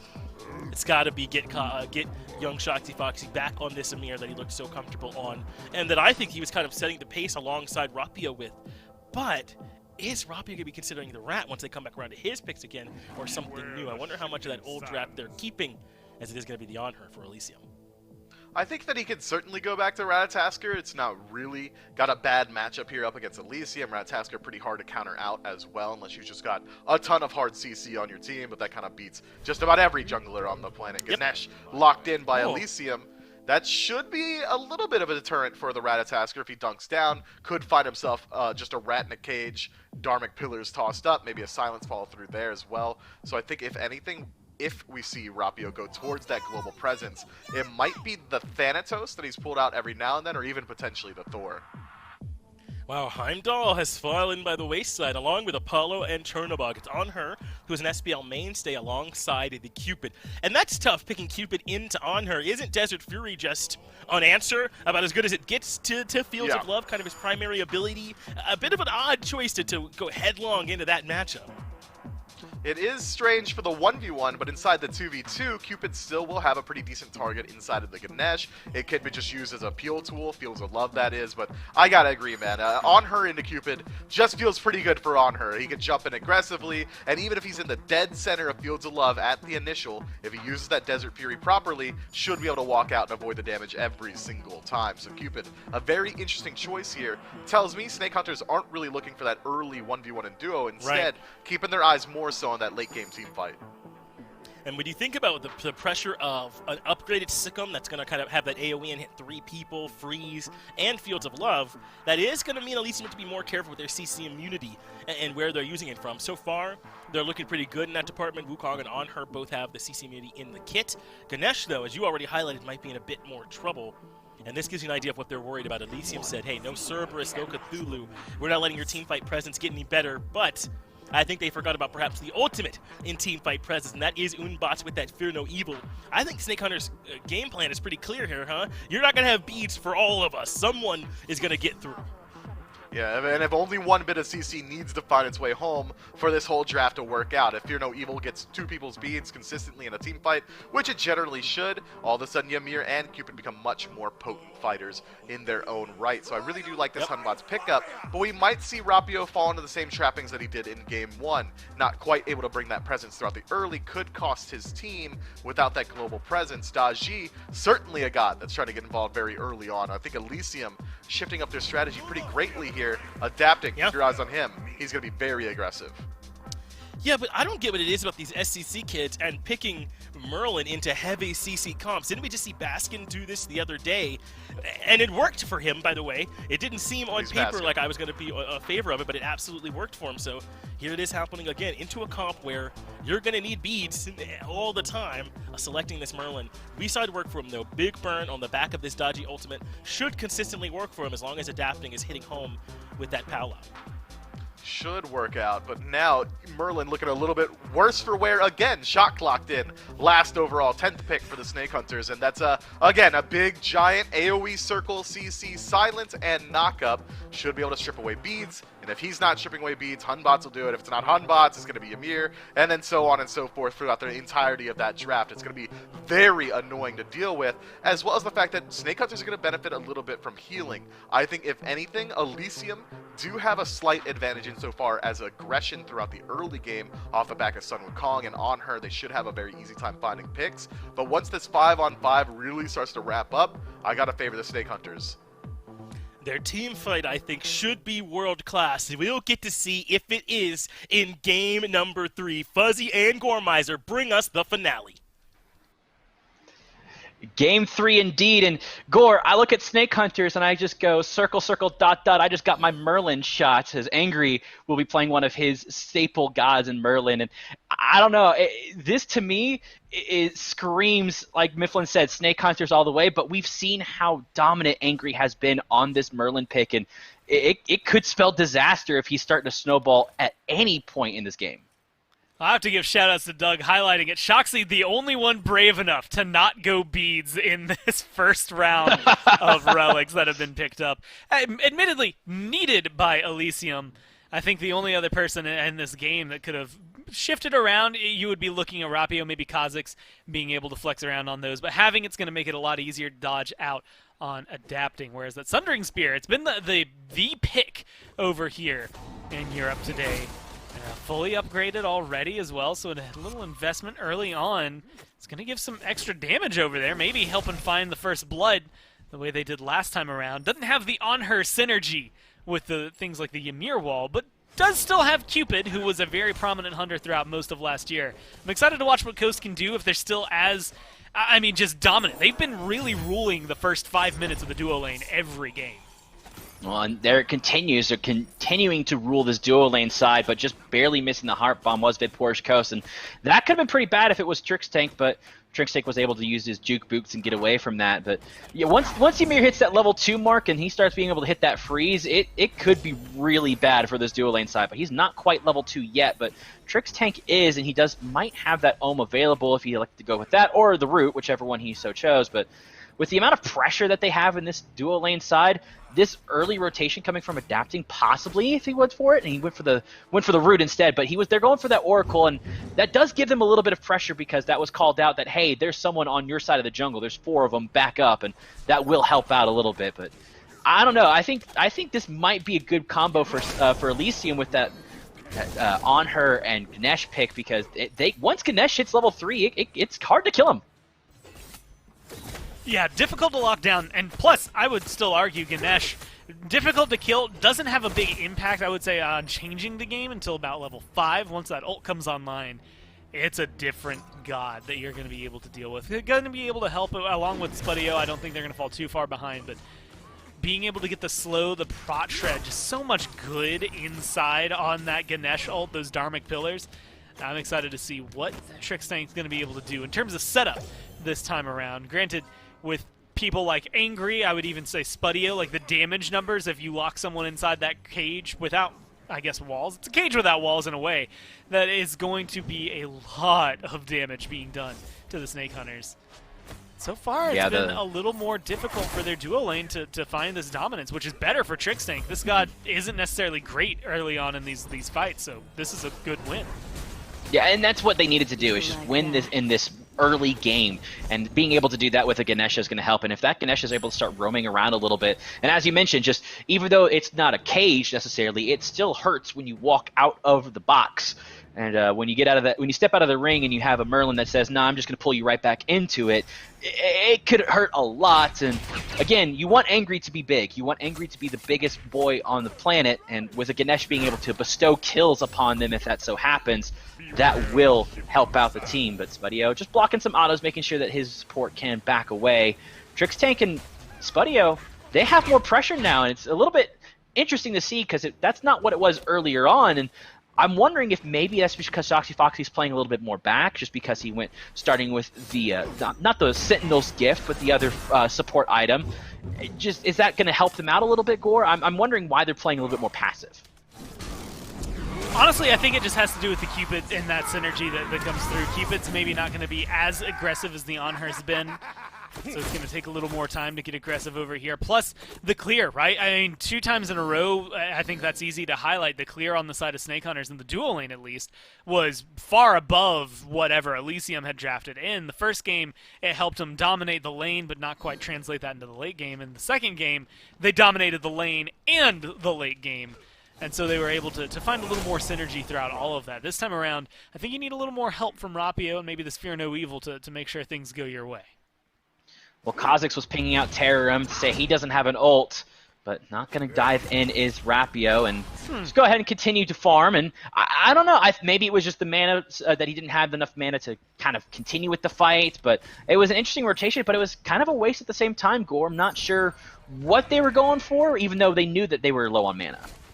Yeah, no heavy investment, so they're not necessarily losing a whole ton, but no wins either, so you just kind of show up and say, "Hey, what up, man?" and then leave the lane all the way over there to Kha'Zix. So still gets off, still is able to go back and get their speed buff as they scoop it up.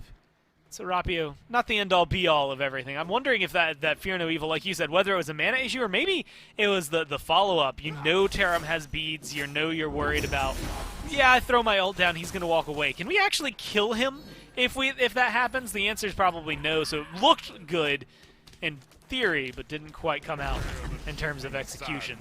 I think that's a good call to hold on to that ult. It's going to be much more worthwhile against someone like Angry, because Angry, you burn those beads once, man, that's just free real estate from that point forward. You got a minute and a half to work with. No, a little longer than a minute and a half to work with. Almost 2 minutes or to fully deal with and make this Merlin feel uncomfortable. Well, Adapting is trying to give some pressure to his lane and able to do that on the duo side. Rapio and Gunter are just, doing their farm, everybody just kind of doing their thing. We're seeing that chess game come out. We are seeing that Elysium controlling a little bit more of the jungle, though. No kills either way. And they're going to be able to make sure they secure this Gorp very early on, and these Oracles. That will definitely help the gold lead. It's right around 700 right now, nothing to scoff at, but early on, when you're playing an EU Smite game, 700 gold is enough, as there's the ultimate, and the dash will be stopped by the Ohm, but because Fake Forest Ghost has those beads available, Adapting will not go into the Pal to see if he can pull them. Yeah, I was thinking we were potentially going to see that jump up. No beads online. I mean, 30 seconds still on cooldown, so maybe he should have gone for the pull. Dharmic Pillars would have made it a lot easier to find the kill. But they just go ahead and let it fall by the wayside. Kind of confusing to me, but hey, they're the ones who have to find their lead. And I think Coast falling that far under maybe made it a little more... not even intimidating. Daji was one of Adapting's best gods all through the SBL last year, so it's not too scary for him. It's probably scary for Snake Hunters, having to deal with that on the other side. But I think he's just going to, again, take it slow, match the pace as to what's been brought up, and leave themselves open for a good team fight, specifically around the Gold Fury. Just spawned up since they took that Scorpion a little bit ago. It makes it a little easier for them to find a big rotation over, especially with Merlin burn damage. That's going to be pretty quick to kill off some of these objectives. Yeah, and I wouldn't be surprised to see maybe an early Gold Fury just to try to get some more items online for this Elysium side, because once they start getting into that mid to late game, that's when we know Merlin's going to start going crazy, and that is just angry in general. But having the pressure on that Gold Fury side to be able to start helping out Terrarium on the right-hand side, trying to get Kha'Zix, who can be a really big deterrent for Angry, might be the best call for them, but they're not quite doing it. But I think they're just trying. Elysium is just trying to hold as much jungle control as possible, and they're able to do a little bit here and there. But it just seems that Snake Hunters are just stalling this out as much as possible. They're getting aggressive on the side of Elysium, I should say. Terra maybe too aggressive in this instance, but nobody seems to be replying. In fact, nobody's on this side of the map. You're not going to be able to chase him down. It's Wukong. He's going to get out of there, no problem. Ox form, bird form, what have you, he's going to be able to escape. And so it turns my attention instead over here to the mid lane. Angry is kind of in the topic of conversation. Finch and I got to talk about this, I believe it was yesterday, where we saw these CC-less gods, or CC-immune-less gods, in mid being played by Baskin.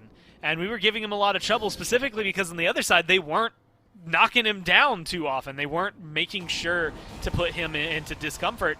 And I'll say the same thing. Angry is, maybe as a questionable pick because he doesn't have any CC immunity in the kit against such a heavy composition, but if Snake Hunters don't utilize the fact that he doesn't have that, then it doesn't mean anything. It's working out well for Angry because Snake Hunters, Rapio is nowhere to be found. Shoxy Foxy finally getting over here, but hasn't been able to lock down this Merlin just yet. I'm wondering if they know that they can lock him down for free without his beats.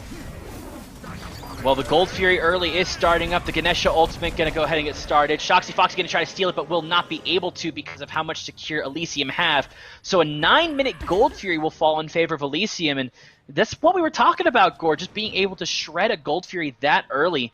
Rapio is on the right-hand side, trying to see if he can get Terrarium out of position while they go for this blue buff invade. Kha'Zix is here trying to see if maybe they can get something. Fear No Evil comes out with the beads as well, and they do successfully get that blue buff. Terrarium and their beads as well. Terrarium's just going to say, go away, we already know what we wanted, and we got that Gold Fury. I mean, you secure that blue buff really well, but Fear No Evil? For that? Like, of all the things that you could have been using it on for the last 9 minutes, that's where it finally gets dropped? I don't know. I'm really confused. Like, the beads are down for Terrarium. You can see them. It just feels weird to watch where these abilities are getting thrown out right now on the side of Snake Hunters, in the sense that there again, it's just the not proactive play that we were really harping on at the beginning of game number 1, where it just feels like they have all these tools in the toolbox, so much that they can utilize, and they're just not doing it. And there's no real feasible, in my mind, reason why they aren't being aggressive. Elysium, on the other side, they're doing everything they need to. Like, they don't need to fight. They've got the gold lead. They got a Gold Fury. Yeah, okay, we lost a blue buff, boo-hoo, but at the end of the day, they're the ones who are at least controlling that. Experience right now is pretty much negligible, but as long as you have a little bit of a gold lead, that's at least some items in your favor. Well, there are the beads from Gunter, but he still has that I'm a Monster, so getting some damage out and getting the beads is a big win for Elysium. Terrarium is around just to stop this Forb from dropping, recognizing that Rapio is over on these back camps. The rest of the squad for Elysium is here, though. They're just going to go ahead and drop this Forb really quickly because why not? They're able to do it, get some more global gold, get some more enhanced buffs, watch that Pyromancer eventually spawn, and probably even burn it quickly if Snake Hunters show up on the left-hand side of the map. have to throw it out there. Those Scorpion death animations might be one of my favorite animations in the game. The orbs coming up and flying over to the buffs that get enhanced. Like, that's just so neat. And it's such a small detail. We're going to see it a million times this year. I'm sure by the end of the year I won't care. But as of right now, it's still just so cool to me to be able to watch that one. And as of right now, it's cool for Elysium because they're the ones who get to maintain the lead. Not quite 2,000, still hovering about 1,600 gold as they try to push themselves to the limit. But after that Scorpion, now with Pyromancer up, especially again with Merlin on their side, they have the capabilities of burning these objectives, and this Gunter is going to be available for them. There's not a lot of steal potential on the side of the Snake Hunters. So if they can keep track of this Scylla, then they can start burning down pretty much anything that stands in their way time going forward, including these little experience camps, but I'm mainly keeping my eyes on that Pyromancer. They might even be able to stall out long enough to get the Oni Fury when it respawns, but I'm not sure how patient Elysium is going to be for that one. They might look for something a little bit before. Well, another boxing fight over in the solo lane, trying to see if they can get Terram to do something with those beads and something with the ultimate, but not able to get anything will be Kha'Zix. But just making sure that they were around. Adapting was in that blue buff in case something went catastrophic for Terram, but Terram being Sun Wukong, one of the safer solo laners in the game, he's not going to worry about it too much. But as you mentioned, Gore, Pyro is up. Oni is going to come up here pretty soon. They can't stall out long enough, but if I'm Elysium, we know that they have the gas pedal to just push it and win. I'm surprised they're not doing it. They do have a little bit of a gold lead, 1,300, kind of going back and forth between that 1,300 to 1,500 mark, Gore, and I don't know. Are they just trying to see if they can maybe get Gunter out of position or Rapio to drop an ultimate before they look to secure it? I'm not sure what exactly Elysium are just patiently waiting for. I mean, it's, yeah, again, very weird. This is something that I think just symbolizes Europe right now and a way that it hasn't over the last couple of weeks. I mean, we were really leaning heavily into it during that first week where we were saying, like, man, this is way fast-paced for Europe. This is what we were missing out on, was the 13 minutes in 0-0 kills. But the real thing is like you said, kind of more like a chess game. The problem is that it's a chess game where Elysium are moving their pieces around and finding, whatever, pawns, rooks, and what have you. Snake Hunters are still trying to realize that they're in the chess game, at least in the way that they're playing. Like, a lot of the farm is going on. Again, experience-wise, you look pretty much equal down the board, one level, if even there, in favor of Spudio, and then, again, on the other side, just barely in favor of Rapio. But no big ults are being used, no crazy expenditures at that. Oni Fury finally being looked at as it's going to respawn. And with Gunter in the neighborhood, it does make it a little more difficult for Elysium to just run away. But finally, we get the Pal out. The Pal has come out and trying to see if they can pull anybody. Kha'Zix and Shoxy Foxy get pulled in, not expending their ultimates wisely, because the fight over on this Oni Fury is exactly what Snake Hunters want. So recognizing that an ult is down, a big team fight ultimate is down. They might try to see if they can start this up, but they do want to see if they can catch anybody out of position first. Shoxy Foxy's positioning on the blue side, getting slowed and walled off Terram. Terram is walking back towards the mid lane side and not recognizing Adapting isn't anywhere even near this fight. He's just going to go ahead and just clear the farm on the right-hand side of the map. And are they disengaging from this Oni Fury without recognizing that Adapting's not even there? And that's going to be a big question. Adapting... What? He's gone. Now he should show up on the map. He just walked into minions. Get aggressive. There we go. Not only that, you have Scylla. You're going to be able to secure this a little bit easier, but that's not going to stop Trickstank from trying to come in here, and this could be a big disruptive fight. Well, the big ultimate coming out, Spudio to be able to get one and just absolutely demolish Shoxy Foxy for that first blood. And now, that was a 4v5, Gore. We're literally seeing Adapting on the solo side of the map just say, hey, I like your tier 1 tower. I have complete faith that my team will absolutely beat you up. Kha'Zix is now the target, and he can just easily fall. Terram's coming in with bird form, seeing maybe he can get something. Angry is there just throwing out a little bit of damage, but not quite connecting, but he's got fire stance. He's a Merlin. That thing will burn very quickly, but Rapio is here. He does have that Fear No Evil available for him. Angry's trying to see if he can get something for it. Here it comes. The Fear No Evil will not drop, but it will pick up Trickstick. There it finally drops. Rapio falls to Terram. Kha'Zix in the back. There comes the CC. Kha'Zix will pick up Angry. Vapor's Coast will pick up Spudio. And in the back, Terram is almost all alone, trying to see if he can get to Gunter, but he will not. Blink coming out from Adapting will not matter because good old Shoxy Foxy was there to stop that, but Terram is now getting stopped by Vapor's Coast and the rest of the squad, and Angry they're not going to be able to get away for much. Forest Coast will pick up Tarim, and that's a big win for the Snake Hunters. I'm really glad that it ended up turning out the way that it did for Snake Hunters there, because I was just about to go in on Rapio and Coast and ask them if they understood what their ults were, because, I mean, the perfect teamfight ultimates, and they hadn't used them until what looked like it was going to be a devastating loss. Good from Rapio to be able to rotate back in there, get something done, a great kill on the Trix tank to start that off, but really created space with the Fear No Evil, finally showcasing why this draft is so deadly. It took them a little while to get the gears warmed up for it, but now that it's starting to rotate, feels like this machine might be well oiled for them. Snake Hunters not quite in the lead even with that Fury, but now that the Oni minions have spawned up, might be able to get some of the pressure necessary to pull this gold lead over into their favor and find some of these fights that have been far and devoid for them. At least being able to force out more uncomfortable scenarios. Look, beads are down for adapting, for angry, for Tarim. This is where I want to see some of the aggression. You don't necessarily have much up as of yet, but I can tell you Fear No Evil is going to be up before any of those beads are going to be up. Same thing for Coast. He's going to be able to have those Fields of Love up before any of those beads are up.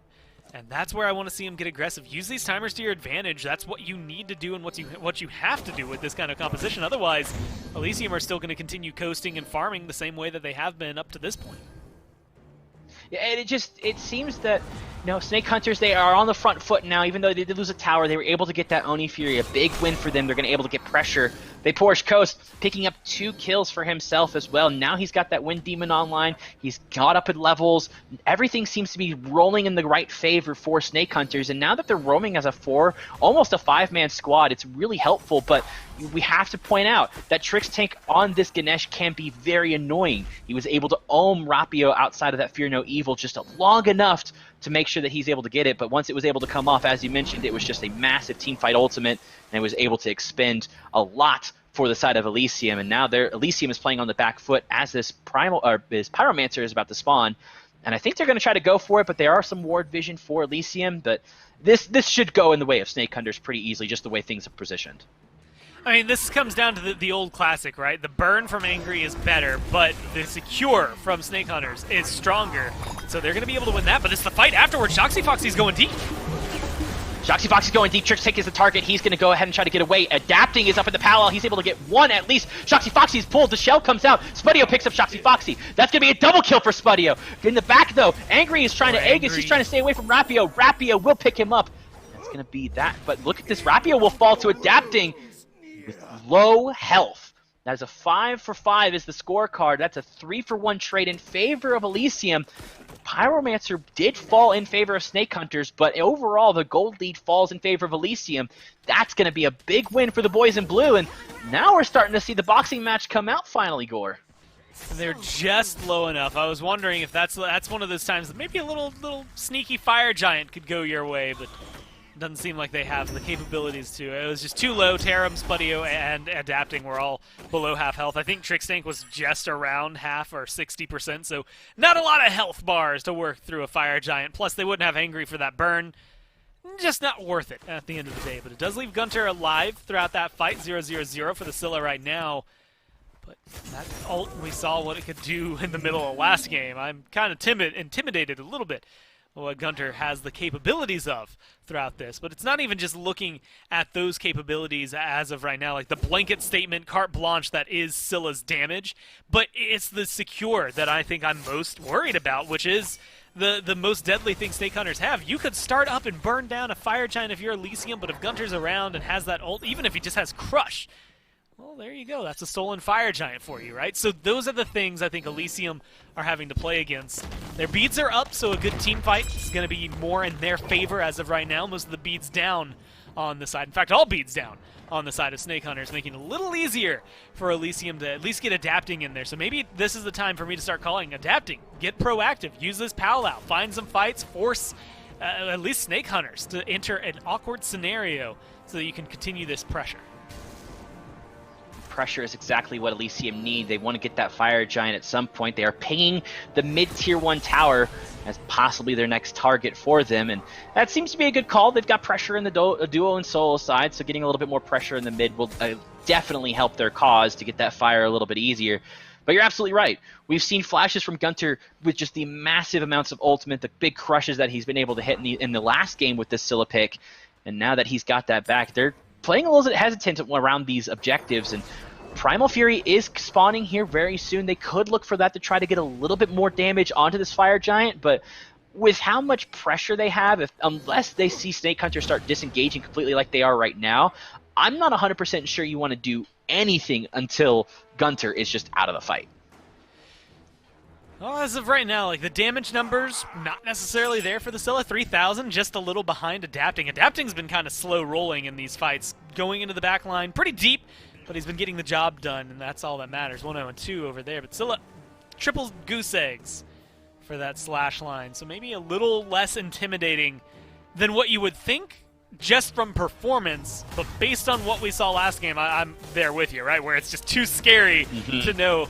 But Elysium, luckily, haven't grouped up. That was 3 people in one spot. Again, I don't know. I'd have to go watch the replay like again just to verify for myself how capable they would be to get out of that engagement and maybe not stack up. But when 3 of you stand in one spot, Scylla's going to have a good time, and you are going to suffer pretty dramatically. Primal Fury spawned up here, though. This is one of those objectives, and I still stand by this. I said it a lot last year. It's a worthy Fury. You want to pick it up. You do not want to die over it, though, and that's where I think Elysium need to stand here. They've gotten a pretty decent gold lead. They still hovered about 1,000 gold ahead after the last fight. So if they can maintain that, picking up the Primal Fury puts them a little further ahead, or if they can just continue going on this route, Pyromancer's going to be up pretty soon. Fire Giant's getting some pings on it now. So maybe they're starting to look for their turn and burn, the capabilities that Angry gives to this team, especially with the Rod of Tahuti online. He's going to have a lot of damage under his belt. And I think that most of that gold that you were pointing out, that lead is going to fall onto Spudio. 3-1-1, and he's already got that Deathbringer online. So the crit is there, but not quite fully there with that Gilded Arrow not being the ornate arrow that it needs to be to get some crazy numbers on that crit. But does do enough for that. So now the Primal Fury is being pinged out yet again. Trying to see if maybe Adapting can do something. He's just kind of hovering around the mid lane, seeing if he can pull anybody out of the way. But I'm surprised that they're not going for this. They recognize that everybody on the left-hand side, the Blink coming out, Adapting's going to try to get the Pal out. He's able to get the beads off of Rapio, and he's going to pull in Kha'Zix. That actually is kind of a good thing. That means that Rapio has to play very safe around Adapting for this next team fight. I mean, Blink is still available there with the Fear No Evil, but not having beads means any retaliation on your engage for the jungler there for the Sunbats is going to make it a little precarious, is the term I'll use for it. Too dangerous to feel confident in. But it was around this Primal Fury that Snake Hunters were able to get a big fight last time around. Shoxy Foxy's walking in, but they're going to be a little too late to fight, at least for the Fury. They might be able to find some kills, but there's a good Blink, good Dharmic Pillars.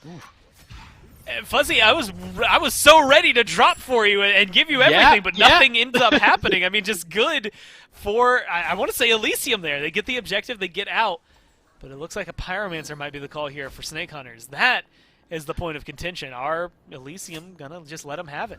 Oh, they're going for the fire. Hey, actually, they're going fire. I was like, I saw the fire ping come out, and that's what they're going to go for. That's Terror and Beads going to go ahead and be expended.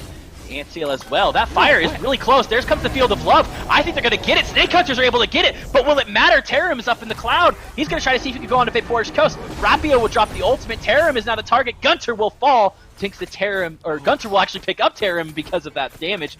But big win for the Snake Hunters. They got the Fire Giant. They were able to secure it. And I'm not sure if that was just Elysium playing a little bit back or what happened there, but that was great heads-up play from Snake Hunters, recognizing that everybody wasn't ready for Elysium to be there, and they expended a lot of their movement to get away from that fight that was around the Primal Fury. So great heads-up play from Snake Hunters, recognizing that that was the better end of the call, and now they have all the pressure that they need to push a lead. And you have one thing on your side of your Snake Hunters that I think they should have been trying to control every objective in this game so far, but they at least do it with the Fire Giant, and that's, you've got Scylla. Scylla will out-damage Merlin for the burst at the very end. Merlin will out-burn you, but that's Scylla Gunter making sure that his presence is known. Even if it's not necessarily in kills, it's not necessarily in player damage, right now it is going to be there because they got that Fire Giant. They're going to be able to get a good amount of gold back in their pockets. Still currently a lead for Elysium, but this Tier 2 should change that. Finally get Snake Hunters some semblance of a lead in their favor, even if it's not going to be necessarily massive.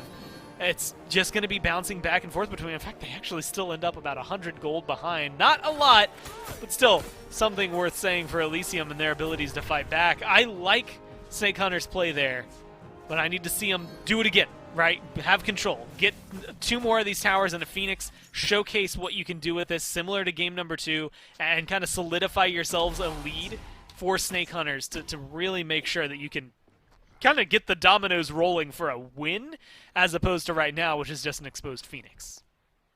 Yeah, and the exposed Phoenix can help, but we saw how passive they can play Snake Hunters when it came to, even if there was a little bit of a lead, they were just playing a little bit passive with everything. And Elysium, even though they lost that fight, they were still proactive. They were in that Fire Giant. They were trying to get something. Terran was there using his ult, trying to see if he can get anybody to fall with him. And that's what you want to see if you're an Elysium fan. And if you're a Snake Hunters fan, it should give you a little bit of a pause that they're playing passive. They're trying to stack up some waves, try to see if they can get some pressure, but they're still playing passive with a Fire Giant around their belt, Gore. It doesn't seem quite like Snake Hunters to just kind of wait and play patiently, but this is EU that we're talking about.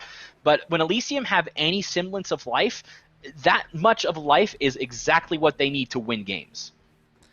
Well, good news is for Snake Hunters, they back off there, spend some of that gold, they finish off Spectral Armors, that's going to help deal with Spudio, as well as a little bit more protection. Specifically getting things like the Wind Demon online, you're still falling a little behind in itemization. If you're Coast, you don't have that Deathbringer yet, but you get the power bonus from your starter item, so they're going to be able to hit pretty hard, some crit chance there as well, as he's going to be able to pick it up. This should be a pretty quick tier 2 as well. Even if they don't get a Phoenix here, they're getting a lot of gold in their pockets, so I can't complain too heavily, although this I can complain about. A little trepidatious to go in on a tier 2 when you knocked it down like it was nothing already.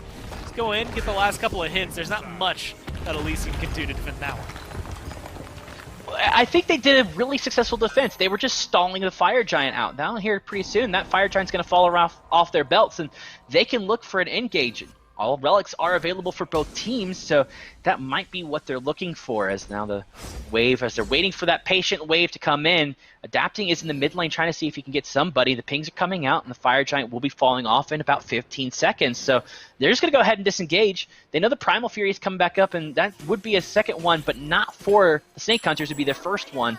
But having that, again, you mentioned it, don't die for it, but it is still an important Fury to get because it gives you just a little bit more damage on these these jungle buffs. Being able to scoop it up should be pretty easy. I mean, at this point, Spudio should be able to theoretically solo it, if not solo it, just a little bit of help from someone like Trickstank or Angry or Adapting or Tarum. Just one other member of the team present will absolutely guarantee a burn on that one, and since nobody on Snake Hunters is around, it might be the time to do it.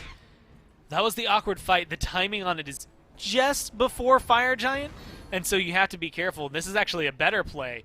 Elysium waiting for the Primal Fury call. They've got a little bit of vision, and they're going to be running up. If they walk right into the Fire Giant pit right now and notice no one, that sound cue should tip them off that no one's around. They might be able to burn it before anybody gets over here. Again, Gunter's the one you have to keep your eyes on as the potential to steal it away. Wards are coming out for Elysium. They're trying to see if they can catch anybody out of position. They're waiting behind bushes, seeing if maybe they can play the bush game and get somebody out. Tarum is around the other side of the bush, and they're walking into a flanking position. Here comes the ultimate from Tanks has come out. The ult, the Adapting will be able to get Gunter. Adapting is now up into the Pal. Beats coming out for Kha'Zix. Now Shoxy Foxy is going to get rooted in and pulled in. And look who's in the back. It's Tarum. The Fear No Evil comes out, but it won't matter because of the healing that Tarum's able to get. Huge play getting Gunter out. This will be a free Fire Giant, and this will be enhanced unless Rapio's going to be able to do anything with it. Maybe throw a monkey in their plans to see, but I don't know. If I was him, I wouldn't go in because that Fire Giant became enhanced, and now this is bad news for the Snake Hunters. Just across that threshold, just by a few seconds, but they're going to be able to get that one. Like you said, good kill on the Gunter to guarantee a confirm for it. And Shoxy, maybe the only other person who could have gone in there and tried to disrupt things, but forced out of the fight because of the damage they took. I like that they didn't chase kills, and now I like even more that there's a lot they can do with this play. Unfortunately for Snake Hunters, that was just a good old bait and wait from Elysium. They sat in the jungle, and they threw it up. A great placed ult from Trickstank to really secure all that. Now they can start knocking down these tier 1s in mid, but tier 2s. And because of the tower state on the side of Snake Hunter's portion of the map, It's a lot easier to get to a Phoenix here in the timer that you have imposed on you by the Fire Giant. So they back the first time around, they get all of their items online. Charon's coin picked up and I believe stacked up here for Angry, as well as now an upgraded starter. You're going to have the Heart Seekers picked up, all upgraded starters on the side of Elysium. And they should be able to get in here and get a lot of work done. I think Tarum and Adapting are going to be a very deadly duo. Trickstank is spotted here, but I don't know if this is going to work out as well for Snake Hunters as it just did for Elysium. They might be able to burn Trickstank down on his own because he is pretty far separated. He was far enough separated. The pings came out in time. Trickstank having great map recognition, recognizing that there was nobody on the map and they had to be around there somewhere. So he was able to get in, see, and say, oh, no, I don't want to be here anymore, and dash away. Adapting now is able to push up this mid lane and probably going to be able to get that mid tier 1 pretty easily. Now this tier 2 and left will fall for Elysium. That will push a little bit more of that lead, but now they're going to maybe look to rotate to this mid tier 2. Instead, Adapting will just go ahead and solo it and try to keep the pressure on that left-hand side, see if they can catch anybody out on this left-hand side Phoenix. Snake Hunters have everything available for them except a beads on Gunter and a shell for Shoxy Foxy, but there is an upgraded shell available for Vaporish Coast in case something goes horribly wrong. Minions are not there, and so Adapting is just kind of playing around, making sure that Rapio, he keeps an eye on him, and Rapio is in mid. The wall comes out to stop any pressure onto this Phoenix, but Adapting just going to continue to farm, Gore. I mean, it's going to work out for him, right? A little bit of pressure over there in mid. He's getting the minion wave with him.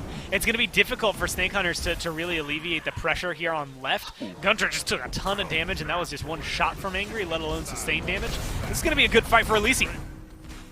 Well, Elysium throw out the Fields of Love and Kha'Zix's ult, but Gunter was taking a lot of damage, so he's no longer in the fight. Here comes the ultimate, the Dharmic Pillars for the Ganesha. The Forge Coast taking a lot of damage now. His shell came out, the Fear No Evil. The Powwow is up. The Powwow doesn't matter. Adapting will be able to pick him up and be able to pull back Shoxy Foxy, where Angry will be able to pick up him up. That left-hand side Phoenix falls, and that's 2 for the price of none, and they got a Phoenix for it as well. They could easily look to play this a little bit more methodical if they so choose, which is exactly what they're doing.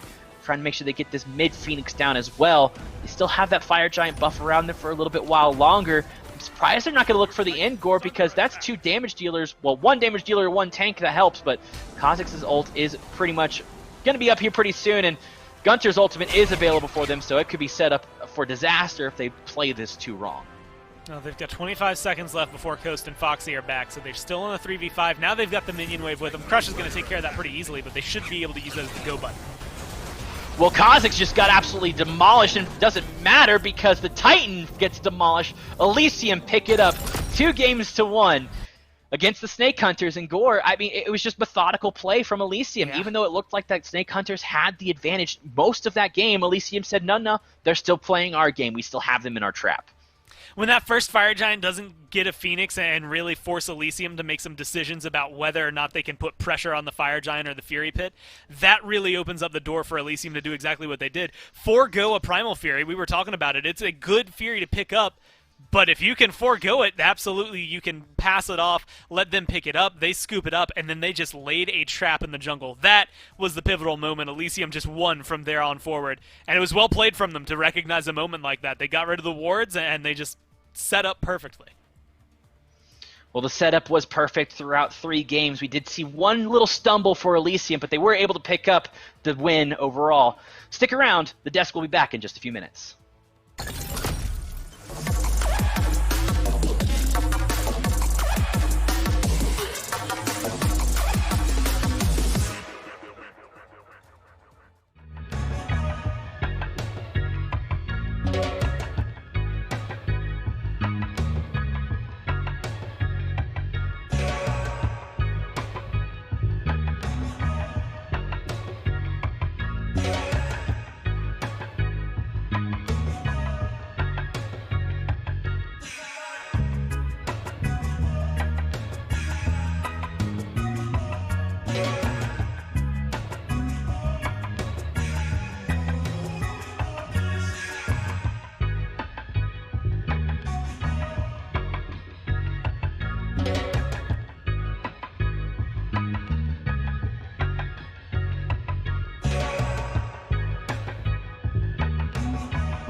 Well, Game 3 was a back-and-forth game there, Mifflin, but Elysium eventually shall not be denied.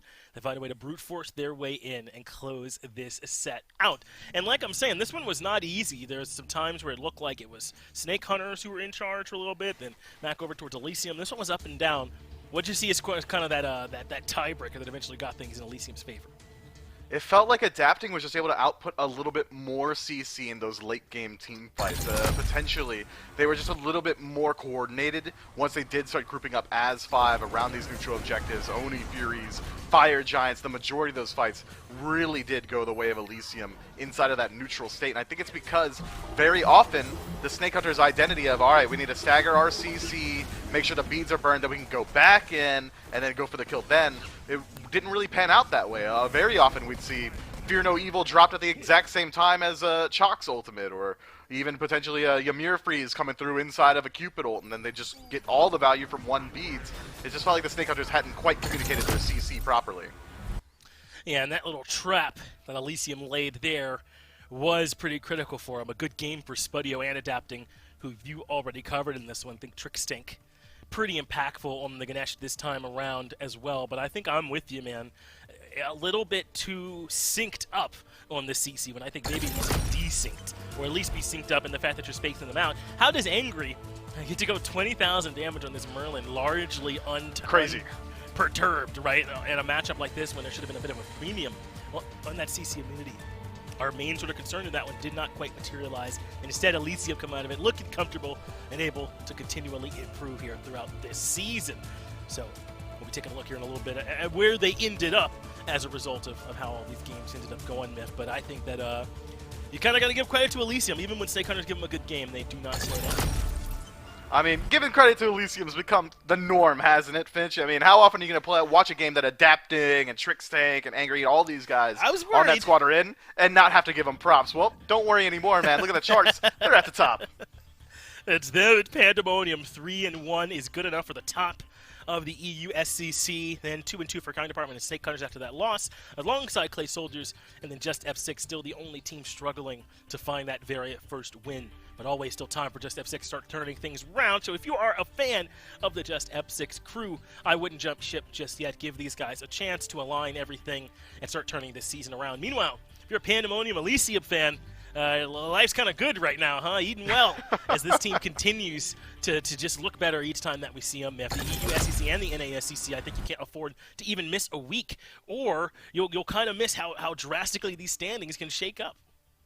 Yeah, there's so much competition in both of these regions. Europe, I would say they've got a lot more contention at the top end. Maybe over here in North America, there's a pretty clear disparity between the number 1 and the number 2. But either way, it's so exciting to watch week in and week out because there are these large shifts, at least in the center of the bracket.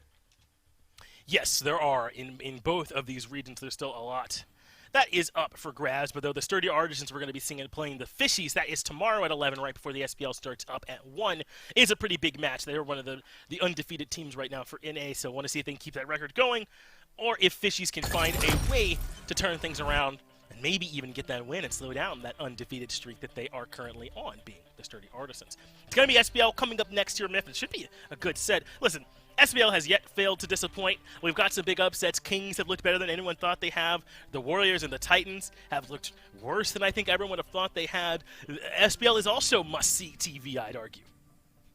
Yeah, I'm so pumped for it. We got the Oni Warriors versus the Scarabs coming up, Titans versus Dragons. Both of these sets going to be incredibly exciting, man. I cannot wait to get into it. And luckily, you will not have to wait long. It'll be a quick break. We'll get everything set up for the SPL, and then we will be right back.